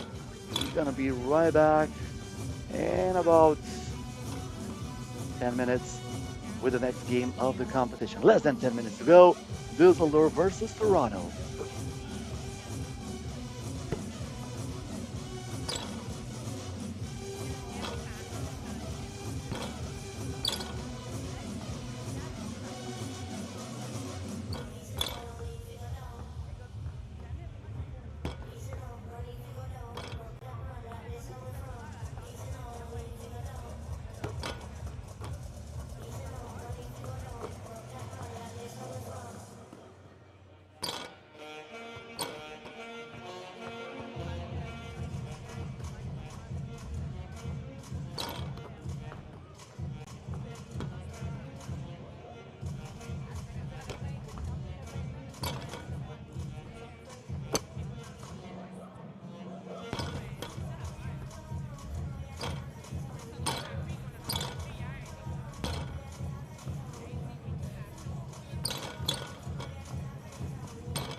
prochain match, tout d'abord, l'équipe directement de l'Allemagne.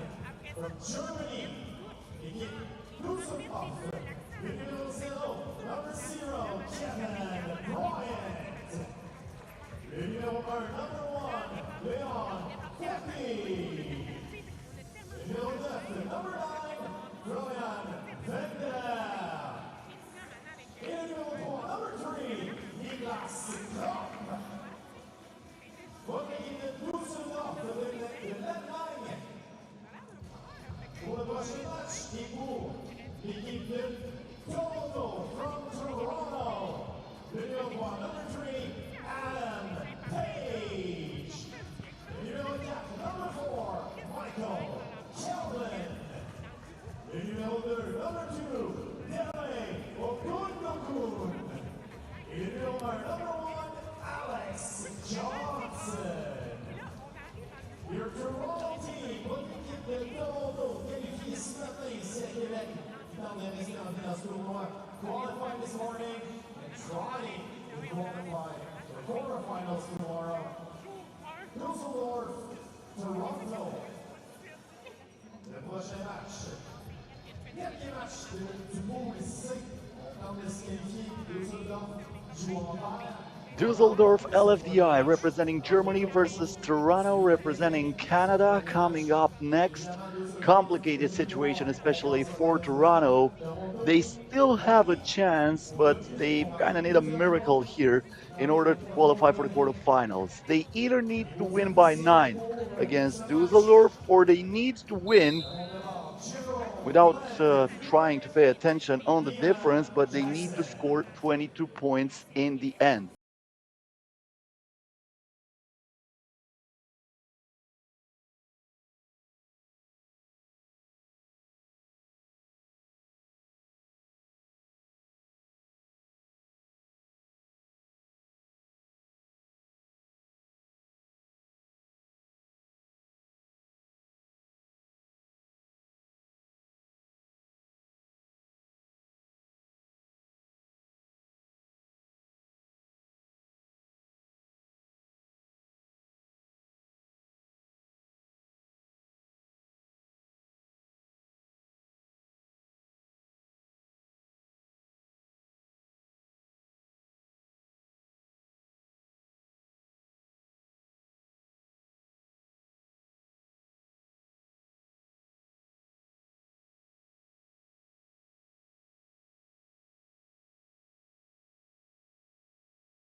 game at 2. Johnson here. The shot from outside comes up short for Adam Page. Johnson rebounded that, but he threw it away far into the stands. And that's going to be Dusseldorf's ball.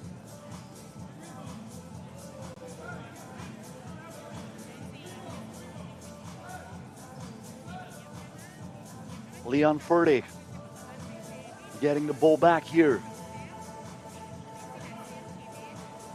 Furtick waited for that handoff. He lost it, and Toronto taking advantage. Page inside by the dish from Ogundokan scores. Now between the leg pass, but that is denied. But though, Nicholas Kropp is still focused on that play, getting the ball back and putting it in with a second attempt. Ogundokan misses the two-pointer. Rebound goes to Page. He gets it back here. Page on the drive. Was he in the act of shooting? That is the question.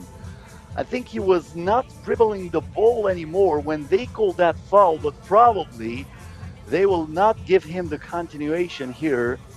And looks like the bucket will not count. Dusseldorf will have it from the top of the arc. No, that's not the final score. We apologize for this short inconvenience on the graphic. We are still 3-3 and 8 minutes to go. Vandler inside looking for plenty of contact and finally drawing the foul that will send him to the free throw line for one shot. Florian Vandler with a total of 37 games played in the pro circuit before today, 20 wins and 17 losses. 7 games were played in the World Tour, 2 wins and 5 losses for Florian Vandler. The most experienced player for this team, Kevin Bryant, with over 80 games played in the pro circuit. Nicholas Kropp following him with almost 60. The pass inside here.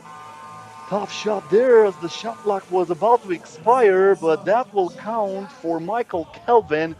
Now Furtick from outside.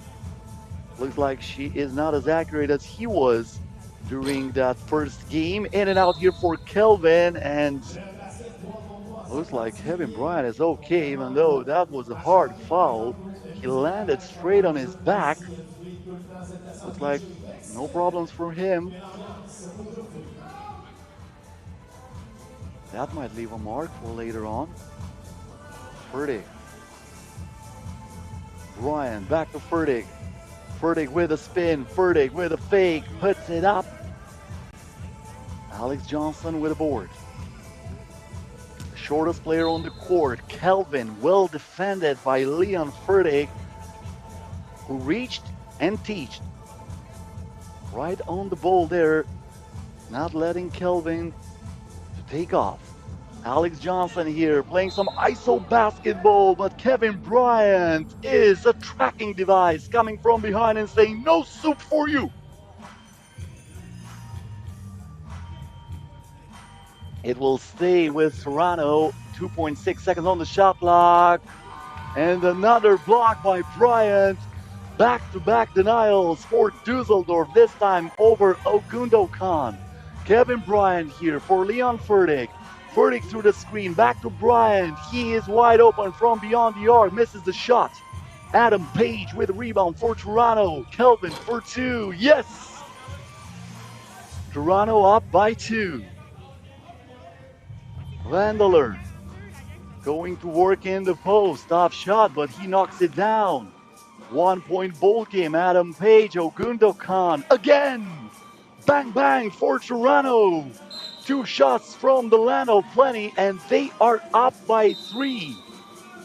Timeout with 6 minutes and 23 seconds left until the end of the game. Keep in mind, in my opinion, the easiest scenario for Toronto to get in the quarterfinals is to win this game, scoring a total of 22 points.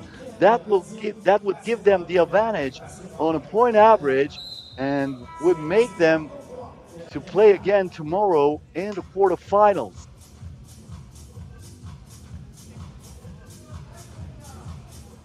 Toronto coming from the qualifying draw where they defeated Saint Hubert and Quebec, as I mentioned before, 22-7, respectively 17-11, losing against Lausanne 21-12. Meanwhile, Lausanne was defeated by Dusseldorf. 21-12 was the score during that game. A very rare situation would be if this game would end 21-12 in favor of Toronto, then the tiebreaker of the points average would not be available because they all would have been tied, and the ranking will come in place. Two-pointer here for Dusseldorf. Florian Wendler trying to tell us that he doesn't want that situation to be available. Meanwhile, a slam dunk for Kelvin. Turn around J here by Leon Furtick all over Johnson, taking advantage of his height advantage. Johnson now clearing it out. Johnson from way outside. Kelvin grabs it back for his team, wide open from the corner. That won't go. And now Bryant lost the balance, but not the ball. Gets it back from Furtick. The bounce pass here. And we have a foul against Niklas Kropp as he was driving to the hoop. Once again, that's two-pointer moments ago. I think that was off balance by Florian Wendler. We check back into the game now. This is Kropp. Furtick. Furtick in the post. Johnson draws the chair. And Furtick, who was expecting the contact, had the surprise of fighting with the air. And even though there is some adversity against the air, it is not enough to keep him without the gravity.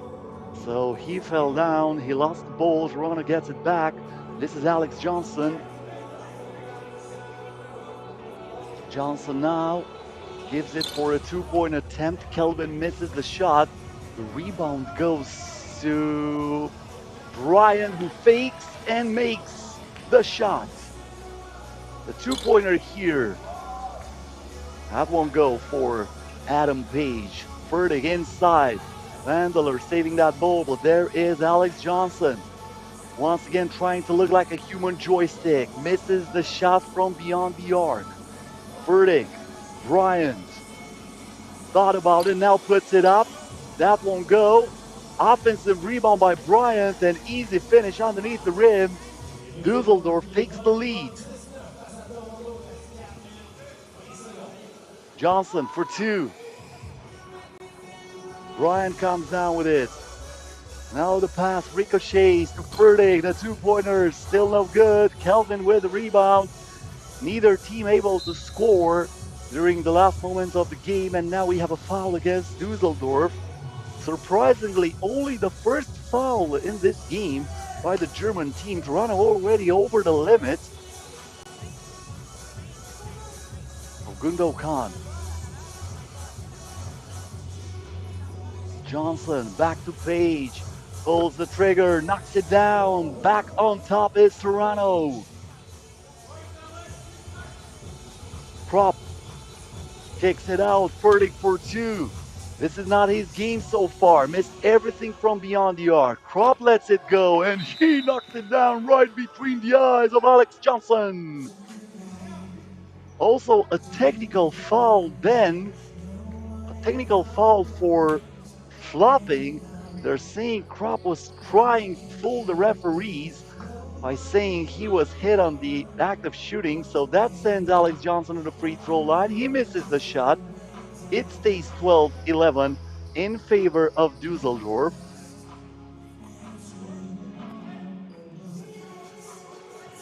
Alex Johnson here kicks it out. Kelvin for two. Grabs his own miss. This time penetrates, lost his balance and lost the ball in the end. Kropp now to Bryant. Wendler wanted it down low. He gets it outside, pulls the trigger, in and out.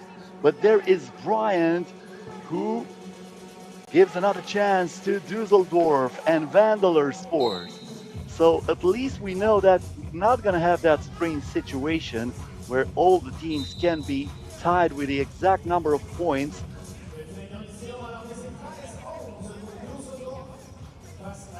Also, we know that Toronto cannot be over Dusseldorf in the standings. They cannot win.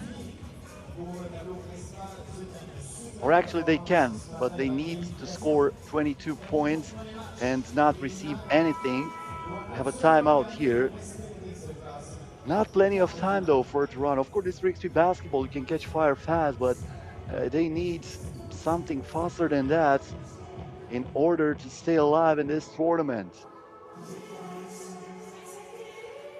Still paying the price of losing that 21-12 against Lausanne.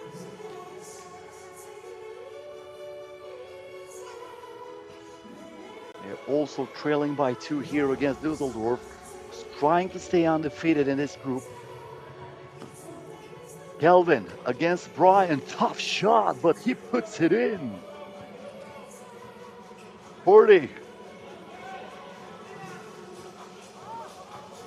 Vandler inside, turns, shoots, scores. Left hand layup by Vandler gives Dusseldorf back the 2-point lead. Now Kelvin all the way to the bucket. Nicely done by the youngster. Michael Kelvin making a 1-point game. Vandler inside. Misses it after Johnson was beyond him, but he gets it back, and a second chance attempt goes down. Page now against Brian, a behind the back dribble. Brian got a piece of that. Ferdy. Back to Vandler. Lost it here. Page, Kelvin, and the ball will stay with Toronto.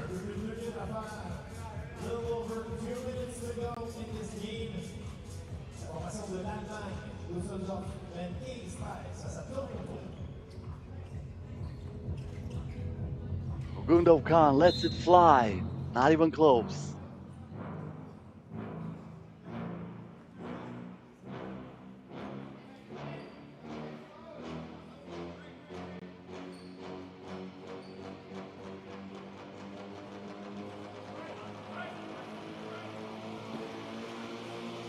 Bryant, Ferdy with a hezzy, kicks it out. Krop knocks it down. That's the 2-pointer. Dusseldorf starting to get away with a win in this one. Johnson inside to Page, and they connect for another point in favor of Toronto. Bryant keeping the dribble alive, getting closer to the rim, scoring with the right hand layup right underneath Dele Ogundogan. 18-14 the score, 1 minute and 32 seconds left. We have a timeout.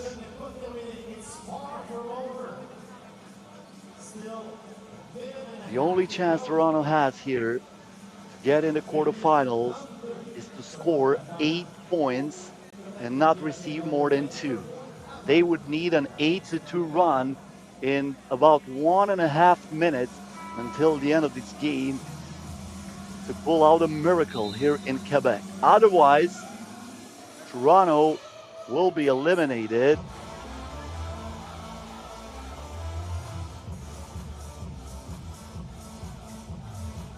Toronto, the only Canadian team standing in this challenger so far.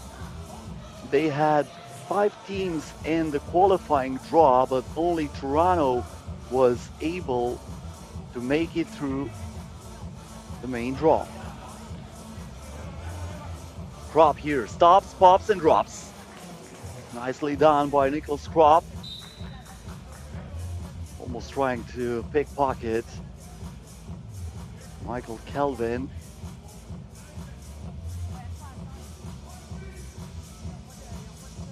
Johnson, Kelvin. Johnson for 2. That would have given some hope to Toronto. Johnson intercepts the ball here, gives it to Page. He lets it fly. That won't go. Gets it back. Johnson again. Back to Kelvin. Wide open for 2. Still no good. And Kevin Bryant comes down with it. This is for the win. Nicholas Krop cannot score, but there is Bryant who puts it back in, 20-14 in favor of Dusseldorf. Alex Johnson misses the shot. Now they're going to put up 2 after 2. This is the only chance Toronto still has in this game. Long shots leads to long rebounds. Finally, they get a point from the inside. Michael Kelvin probably realizing it is impossible to reach 22 points, and that will do it. Florian Vandeler with the final score of this game. Left-hand layup keeps Dusseldorf undefeated in this competition and sends them to the quarterfinals, where they will play as the winner of this group against Podgorica. Meanwhile, Miami will face Lausanne. What a game that will be tomorrow. 21-15 the final score. Here are the highlights. Toronto in need of a win with 22 points on the board. That was their only chance to qualify, other than winning by 9 or more against Dusseldorf. Two-pointer here by Michael Kelvin. Then the steal and the dish inside from Vandeler to Krop. Vandeler going to work in the paint and scoring with the right hand hook shot.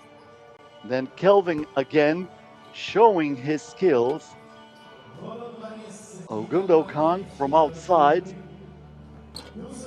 Nicholas Krop also adding 2 more points for his team from beyond the arc. Leon Fernig playing some bully basketball there. A lot of patience for Kevin Bryant. Later on, the 2-pointer by Page gave Toronto some hope. Nicholas Krop, though, with the shot, he was sanctioned for a technical foul because he flopped that. The putback here by Vandeler was doing his job inside the paint, also working in the key against Kelvin, scoring there. Now Nicholas Krop from outside, another 2-pointer. Later on, the crossover and the finish by Kelvin. Johnson back to Page.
De Princeton à surveiller pour ce dernier match.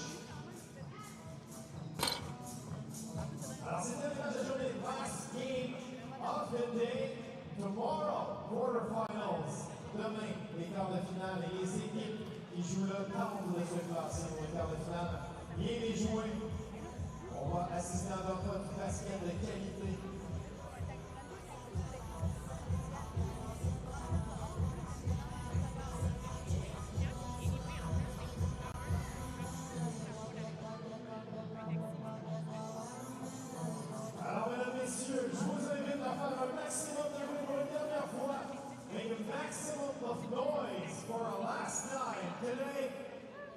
Équipe de Princeton, le numéro 7, number 7, Jérôme Desrosiers.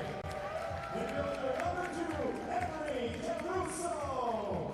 Le numéro 4, number 4, Austin Butler. Le numéro 3, number 3, Riley Grigsby. Votre équipe de Princeton, your Princeton team. Et maintenant, directement du Brésil, la formation Uberlandia, le numéro 6, number 6, Léo Mantinga. Le numéro 4, number 4, Jefferson Sokas. Le numéro 3, number 3, William Bergman. Et le numéro 5, number 5, Jonatas Melo. Uberlandia, votre équipe directement du Brésil, qualifié ce matin et qui a remporté son premier match également. On aura droit à tout un match de deux équipes très performantes, très solides et qui vont tout donner pour se qualifier. One more game to be played here during day one of the 2024 Quebec Challenger in Canada. The Cinderella story of Uberlandia can continue after qualifying in the main draw, defeating Griffintown 22-7 and 21-10 against Winnipeg in the qualifying draw. Uberlandia came from behind to win against the Lithuanian team of Marijampole Mantinga. And right now, Uberlandia is playing against Princeton for a spot in the quarterfinals. Complicated math here in this group. Uberlandia can qualify if they lose this game, but if they score at least 19 points. On the other hand, Princeton needs a 21-point win. If they win by 21 or 22, it doesn't matter the difference, they are through. Or if they don't score 21 points, they need to win by 2 or more over Uberlandia. So a lot of stakes here. Find out what's going to happen in this group where Marijampole Mantinga already has 1 win and 1 loss with a total of 40 points. 21 points scored for Uberlandia, 19 scored for Princeton.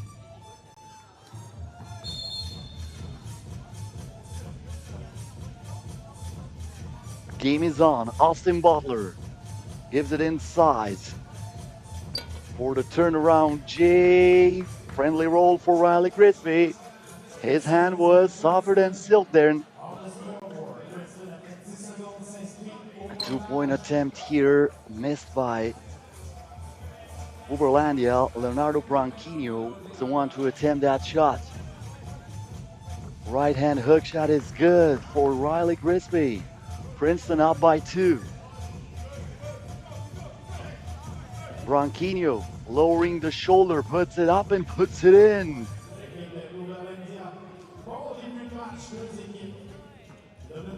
Butler on the move. Butler fakes, shoots, misses that. Branquinho gets the rebound. He needs to clear it out first. Gives it here to Sokas. Sokas misses the shot. And now in the paint again. Riley Grigsby was trying to find something on the right-hand hook shot, but this time he was denied. That was Old Bowl, saying the referee, and they are awarding the possession from the top of the arc with 6 seconds left on the shot clock for Princeton. Top shot there. Not even close for Austin Butler. Now foul away from the basketball. I didn't see who was that against, but I think that was against Jonatas Melo. Princeton gets it back here. This is Caruso. Was looking to Desrosiers inside. Intercepted by Weierman. Weierman with a step back, 1 step behind, 2 points ahead. Uberlandia gets back on top, 3-2 the score. And now the game is stopped for another foul.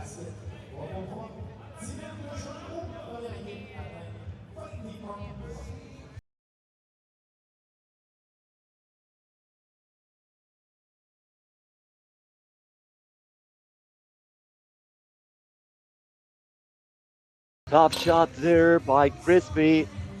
This time won't go. The Brazilian team now on offense. Melo gives it to Weierman. That rims out, but straight into Branquinho's hands. So the attack is recycled. Branquinho with the lob pass. Melo inside. Misses that shot. There is De Rosier with the rebound. And Melo looks like twisted his ankle, intentionally fouls his opponent because he needs to take a sit. That would be huge for Uberlandia if Jonatas Melo cannot continue this game. The chances for them to qualify are pretty slim. Let's see what happens. The turnaround G here, missed by Riley Grisby, my bad. And they're gonna keep the ball for Princeton, but less than 1 second on the shot clock. 9/10 of a second there. They have to put it up. Caruso got only a little bit of the net, and that's it. Shot clock violation. Uberlandia gets the ball back from the 3x3 logo. This is Branquinho trying to create some space here. Leo Branquinho from mid-range, in and out. Butler with the rebound.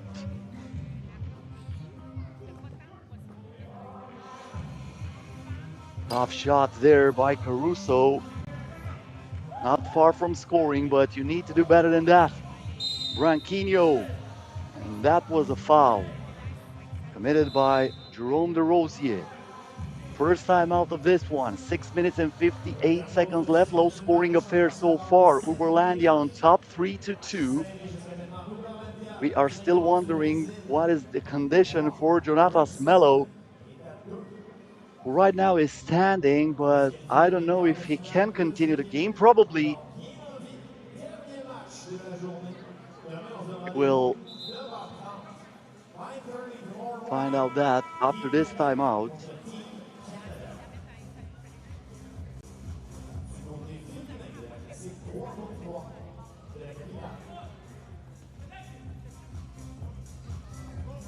Yeah, looks like Melo can continue. He is there on the court, setting the screen. The two-pointer is good. Nothing but net for William Weierman. And Uberlandia is up by 3, trying to stay undefeated in this Québec Challenger. Very tough shot by Caruso, but the putback is good, courtesy of Grigsby. Melo. Sokas. Back to Melo. He looks good to me, if you ask. Easy breezy finish for the big fella. Caruso now inside to De Rosier. Too big, too strong, too good for his opponent. Weierman lost his balance there. Now Weierman here getting in the paint. He was looking for Sokas, who gets the ball here. Melo with the screen. Sokas with a prayer, no answer. De Rosier with the rebound. Now the shot by Grigsby also comes up short. And the finish here by Melo. 7-4 in favor of Uberlandia. It stays like that. After the shot tried from beyond the arc by Henry Caruso.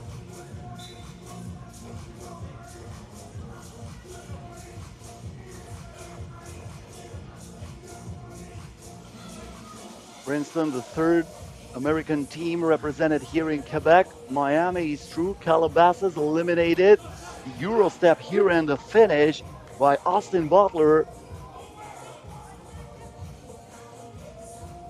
Now the ball goes to Branquinho. He drives and he will finish, plus the foul against Riley Grisby. Great concentration as we are witnessing again the pass inside for Melo. But that will count, plus the free throw for Leo Branquinho.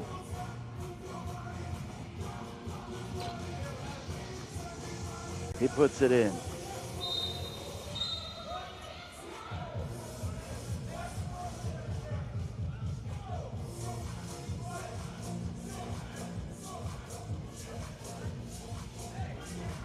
9-5 the score, 5 minutes and 11 seconds. Till the end of this game. These Brazilian players are not playing much in the Pro Tour, but they did a lot of good things for the national team as Austin Butler is scoring for Princeton. So you don't have to count them out. And right now they're leading by 3, but Butler steals that ball. Caruso wisely clears it out, gives it to Grisby, who misses the 2-point attempt, but they still have it. Butler now.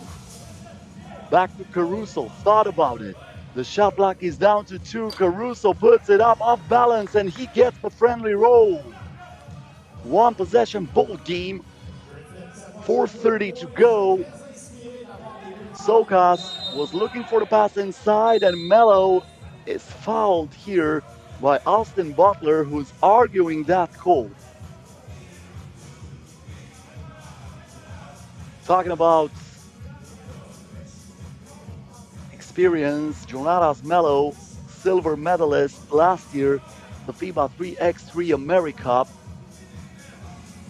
The most experienced players in this team are Leo Branquinho and William Wireman. They both won the AmeriCup in 2021. They both won the silver medals, my bad, the AmeriCup in 2021 and 2023, and the bronze medals in 2022. Also, Jefferson Sokas was part of those teams who won the silver medals in 2021 and 2023, did not participate in 2022. Melo knocks it down from the free throw line. This is a 3-point advantage in favor of Uberlandia. Butler shaking and baking, but the shot is no good. Now Sokas for 2, yes! The 2-pointer goes in for William Wireman, and Uberlandia creates the biggest lead so far in this game. They're up by 5. Can Princeton come back? Not with that shot by Jerome DeRosier. Butler keeps it alive for the American team. Butler between the legs, lets it go, nothing but air, and Uberlandia will have it again. 3 minutes and 36 seconds left until the end of this one. Uberlandia on top. They're winning by 5 right now, and if they get the W, then they will stay undefeated and they will finish first in the standings here in Pool D. That would mean they will have a meeting with the Raudondvaris Hoptrans from Lithuania tomorrow in the quarterfinals. Princeton with a loss is eliminated. Marijampole will be helped by that, and they would play against Utrecht. But still plenty of time to go. What a miss there by Branquinho. Will that come back to haunt them? Branquinho almost gave Uberlandia a 6-point lead. Fortunately for him, Princeton was not able to grab the rebound, so they stay on the attack. Branquinho with a second opportunity here, driving once again, getting in traffic, but he is denied from behind by Riley Grisby. Now Henry Caruso with a spin. Good defense from Wireman.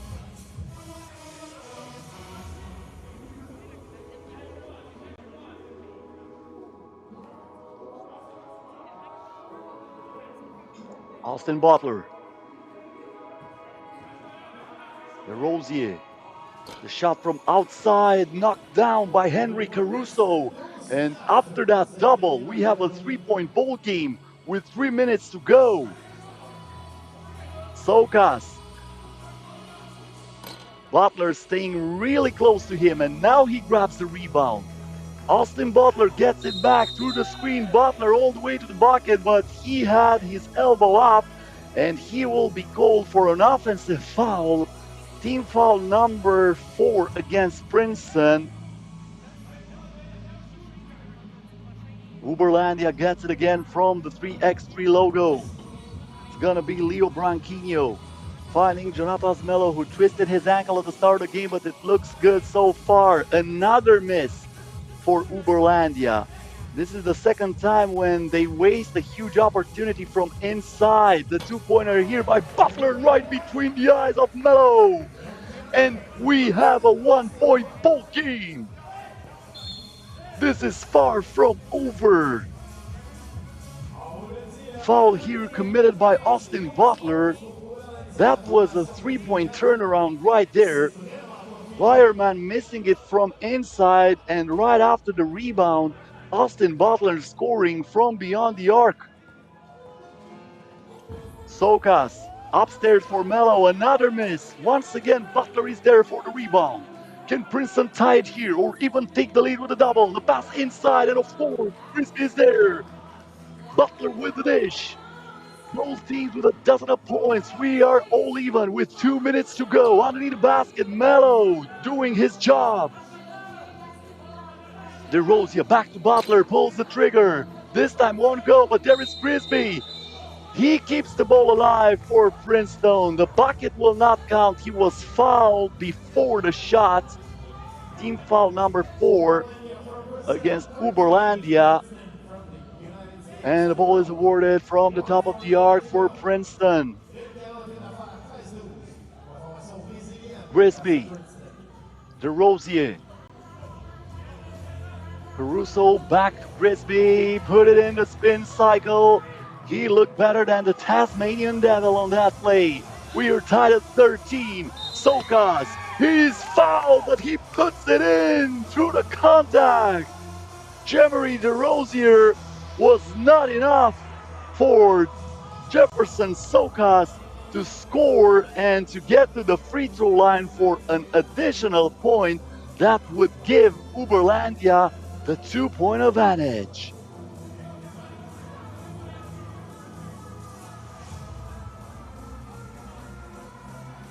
Sokas at the free throw line.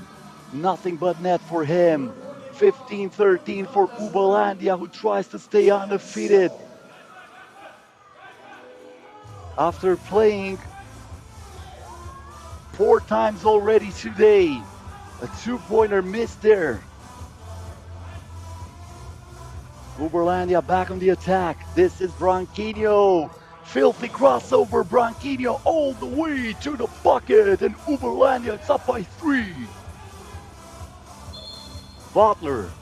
Now the ball went into Caruso's hands. He was fouled, but Uberlandia still with 2 fouls to give. When that happened, we have a timeout with under a minute to go. This is crunch time, ladies and gentlemen. What a way to wrap up the first day here in Quebec. Keep in mind, the quarterfinals, the semifinals, and the final are going to be played tomorrow. Don't forget to tune in on the FIBA 3x3 YouTube channel. The competition resumes at 3 p.m. local time. This is UTC -4 here in Quebec, Canada.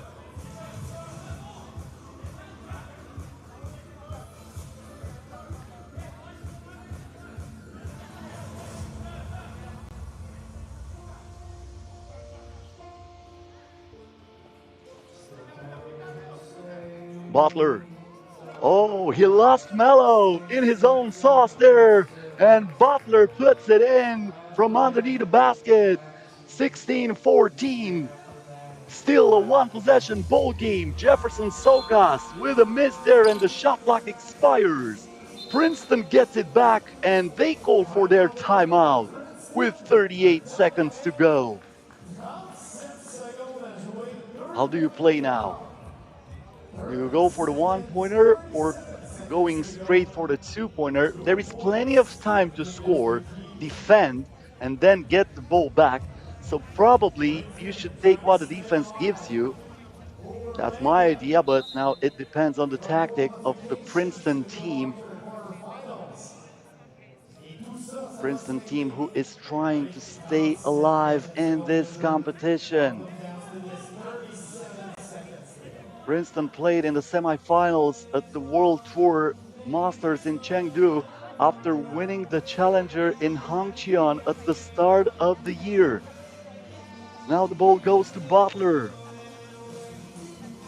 Butler back to Caruso for the tie. He is fouled by Jefferson Stokas, and he will head to the free throw line with the chance to tie the game at 16. Keep in mind, Princeton, in order to qualify, they don't need just to win, they need to beat Uberlandia by 2, or they need to score 21 points. Pretty hard to get to 21 right now with only 31.5 seconds to go, but that's 2-point win over Uberlandia. It is still possible, so probably that's why they're going for 2. They did the math, they know the situation here. And we are tied at 16. Melo to Branquinho. This is huge for Uberlandia. Melo inside. The bucket won't count. That's a foul against Princeton. Jeremy DeRosier was called for the foul, and that will send Jonatas Melo to the free throw line for 2 shots. Huge free throws here for Melo. The first one is no good, keeping the door open for Princeton.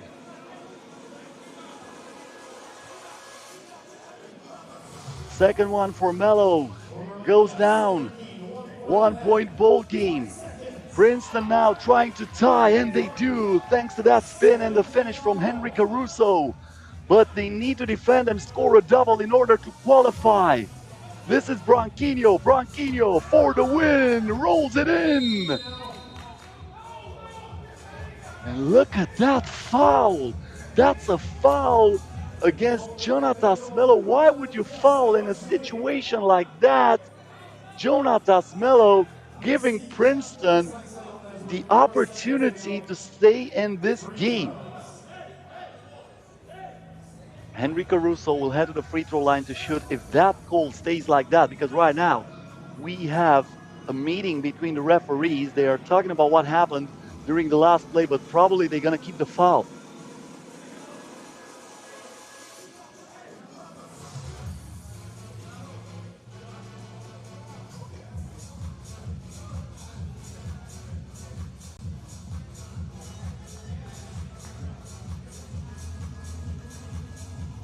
They're still talking at the officials table with the technical delegate from the International Basketball Federation.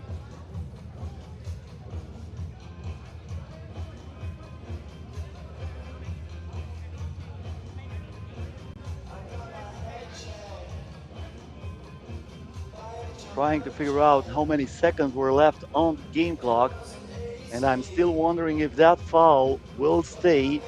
Yep, that will stay. So 2 free throws for Henry Caruso.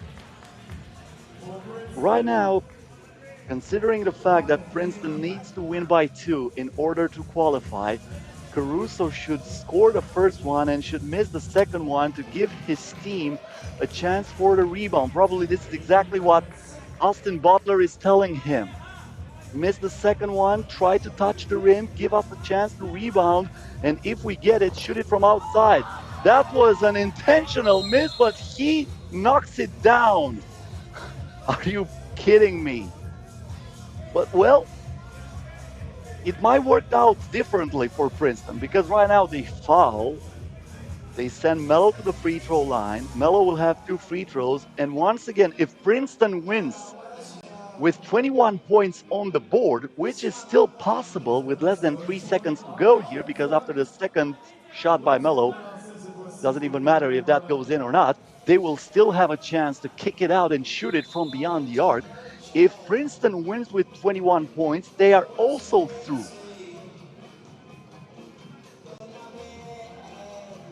I still cannot believe that Henry Caruso was trying to miss that shot on purpose, and he knocked that down. They added a little bit more of a second on the game clock, so 3.9 seconds to go now.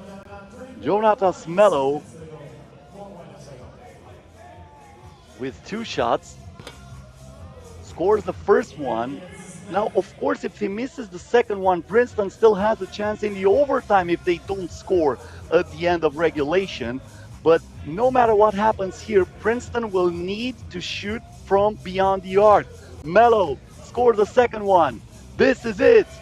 They're going for the bucket and they tied it for 20, the two-pointer here, and we're going to overtime. That was also a wise move because probably Uberlandia, just like me, expected the two-pointer for Princeton. Well, they scored, but even though 20 points on the board does not help them, they are going to overtime. So right now, if they win, they reach that 21-point margin that they needed to in order to advance.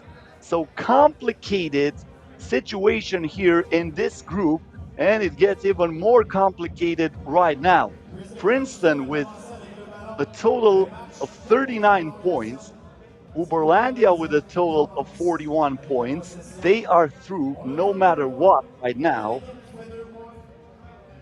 But Princeton, if they win this overtime, they are also over Marijampole and they qualify for the quarterfinals. Uberlandia with first possession. Branquinho, will he go for the dagger? Branquinho putting the ball inside to Mello. Mello misses that shot. Rebounded by Caruso for the win. Grisby misses that, but he follows that down. Another shot from here from the corner. Princeton in and out. They were that close to come back and go to the quarterfinals in a miraculous way. But the game goes on. This is still not over. Extra 3x3 basketball at the end of day one here in Quebec. Branquinho, Mello sets the screen. Branquinho for the twin, and that will do it. Jefferson Saka sends Princeton home and keeps Uberlandia undefeated in a tournament where they have reached the main draw from the qualifying draw, and the Cinderella story is still alive. Uberlandia 22, Princeton 20, and Uberlandia is going to be on top of Pool Z. What a game that was to finish the first day. Here are the highlights. The two-pointer here by Jefferson Sokas. Then the finish inside for Branquinho. Later on, from way outside, that went in. And then the miss there, but the putback from Riley Grisby. Another shot by Sokas, another two-pointer for the Brazilian team. Later on, Mello was found in the post. At some point, he twisted his ankle. He stayed on the bench for a few minutes, but he came back into the game looking pretty sharp. Right here, acting like the Tasmanian Devil, was Austin Butler. Then the bucket plus the foul for Branquinho. Sokas doing his thing, scoring from beyond the arc. And then a tough shot there of 1 foot for Henry Caruso.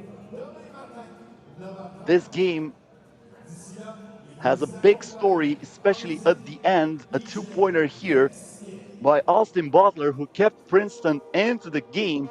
Then the finish inside by Riley Grisby, and then the spin from Grisby, adding another point to Princeton. It was tied at 13 at this point. The end one for Uberlandia, Branquinho later on. After the crossover, scoring for his team. Same thing happened for Austin Butler. The slam dunk here by Henry Caruso. The shot from Branquinho. Butler scoring again for Princeton with a smart move, sending the game into overtime. But there it was the shot from Jefferson Sokas who puts the nail in the coffin. So that's the final score, 22-20. See you tomorrow. My name is Corbin Petrescu. Thank you, everybody. I hope you had a great day today at the Québec Challenger.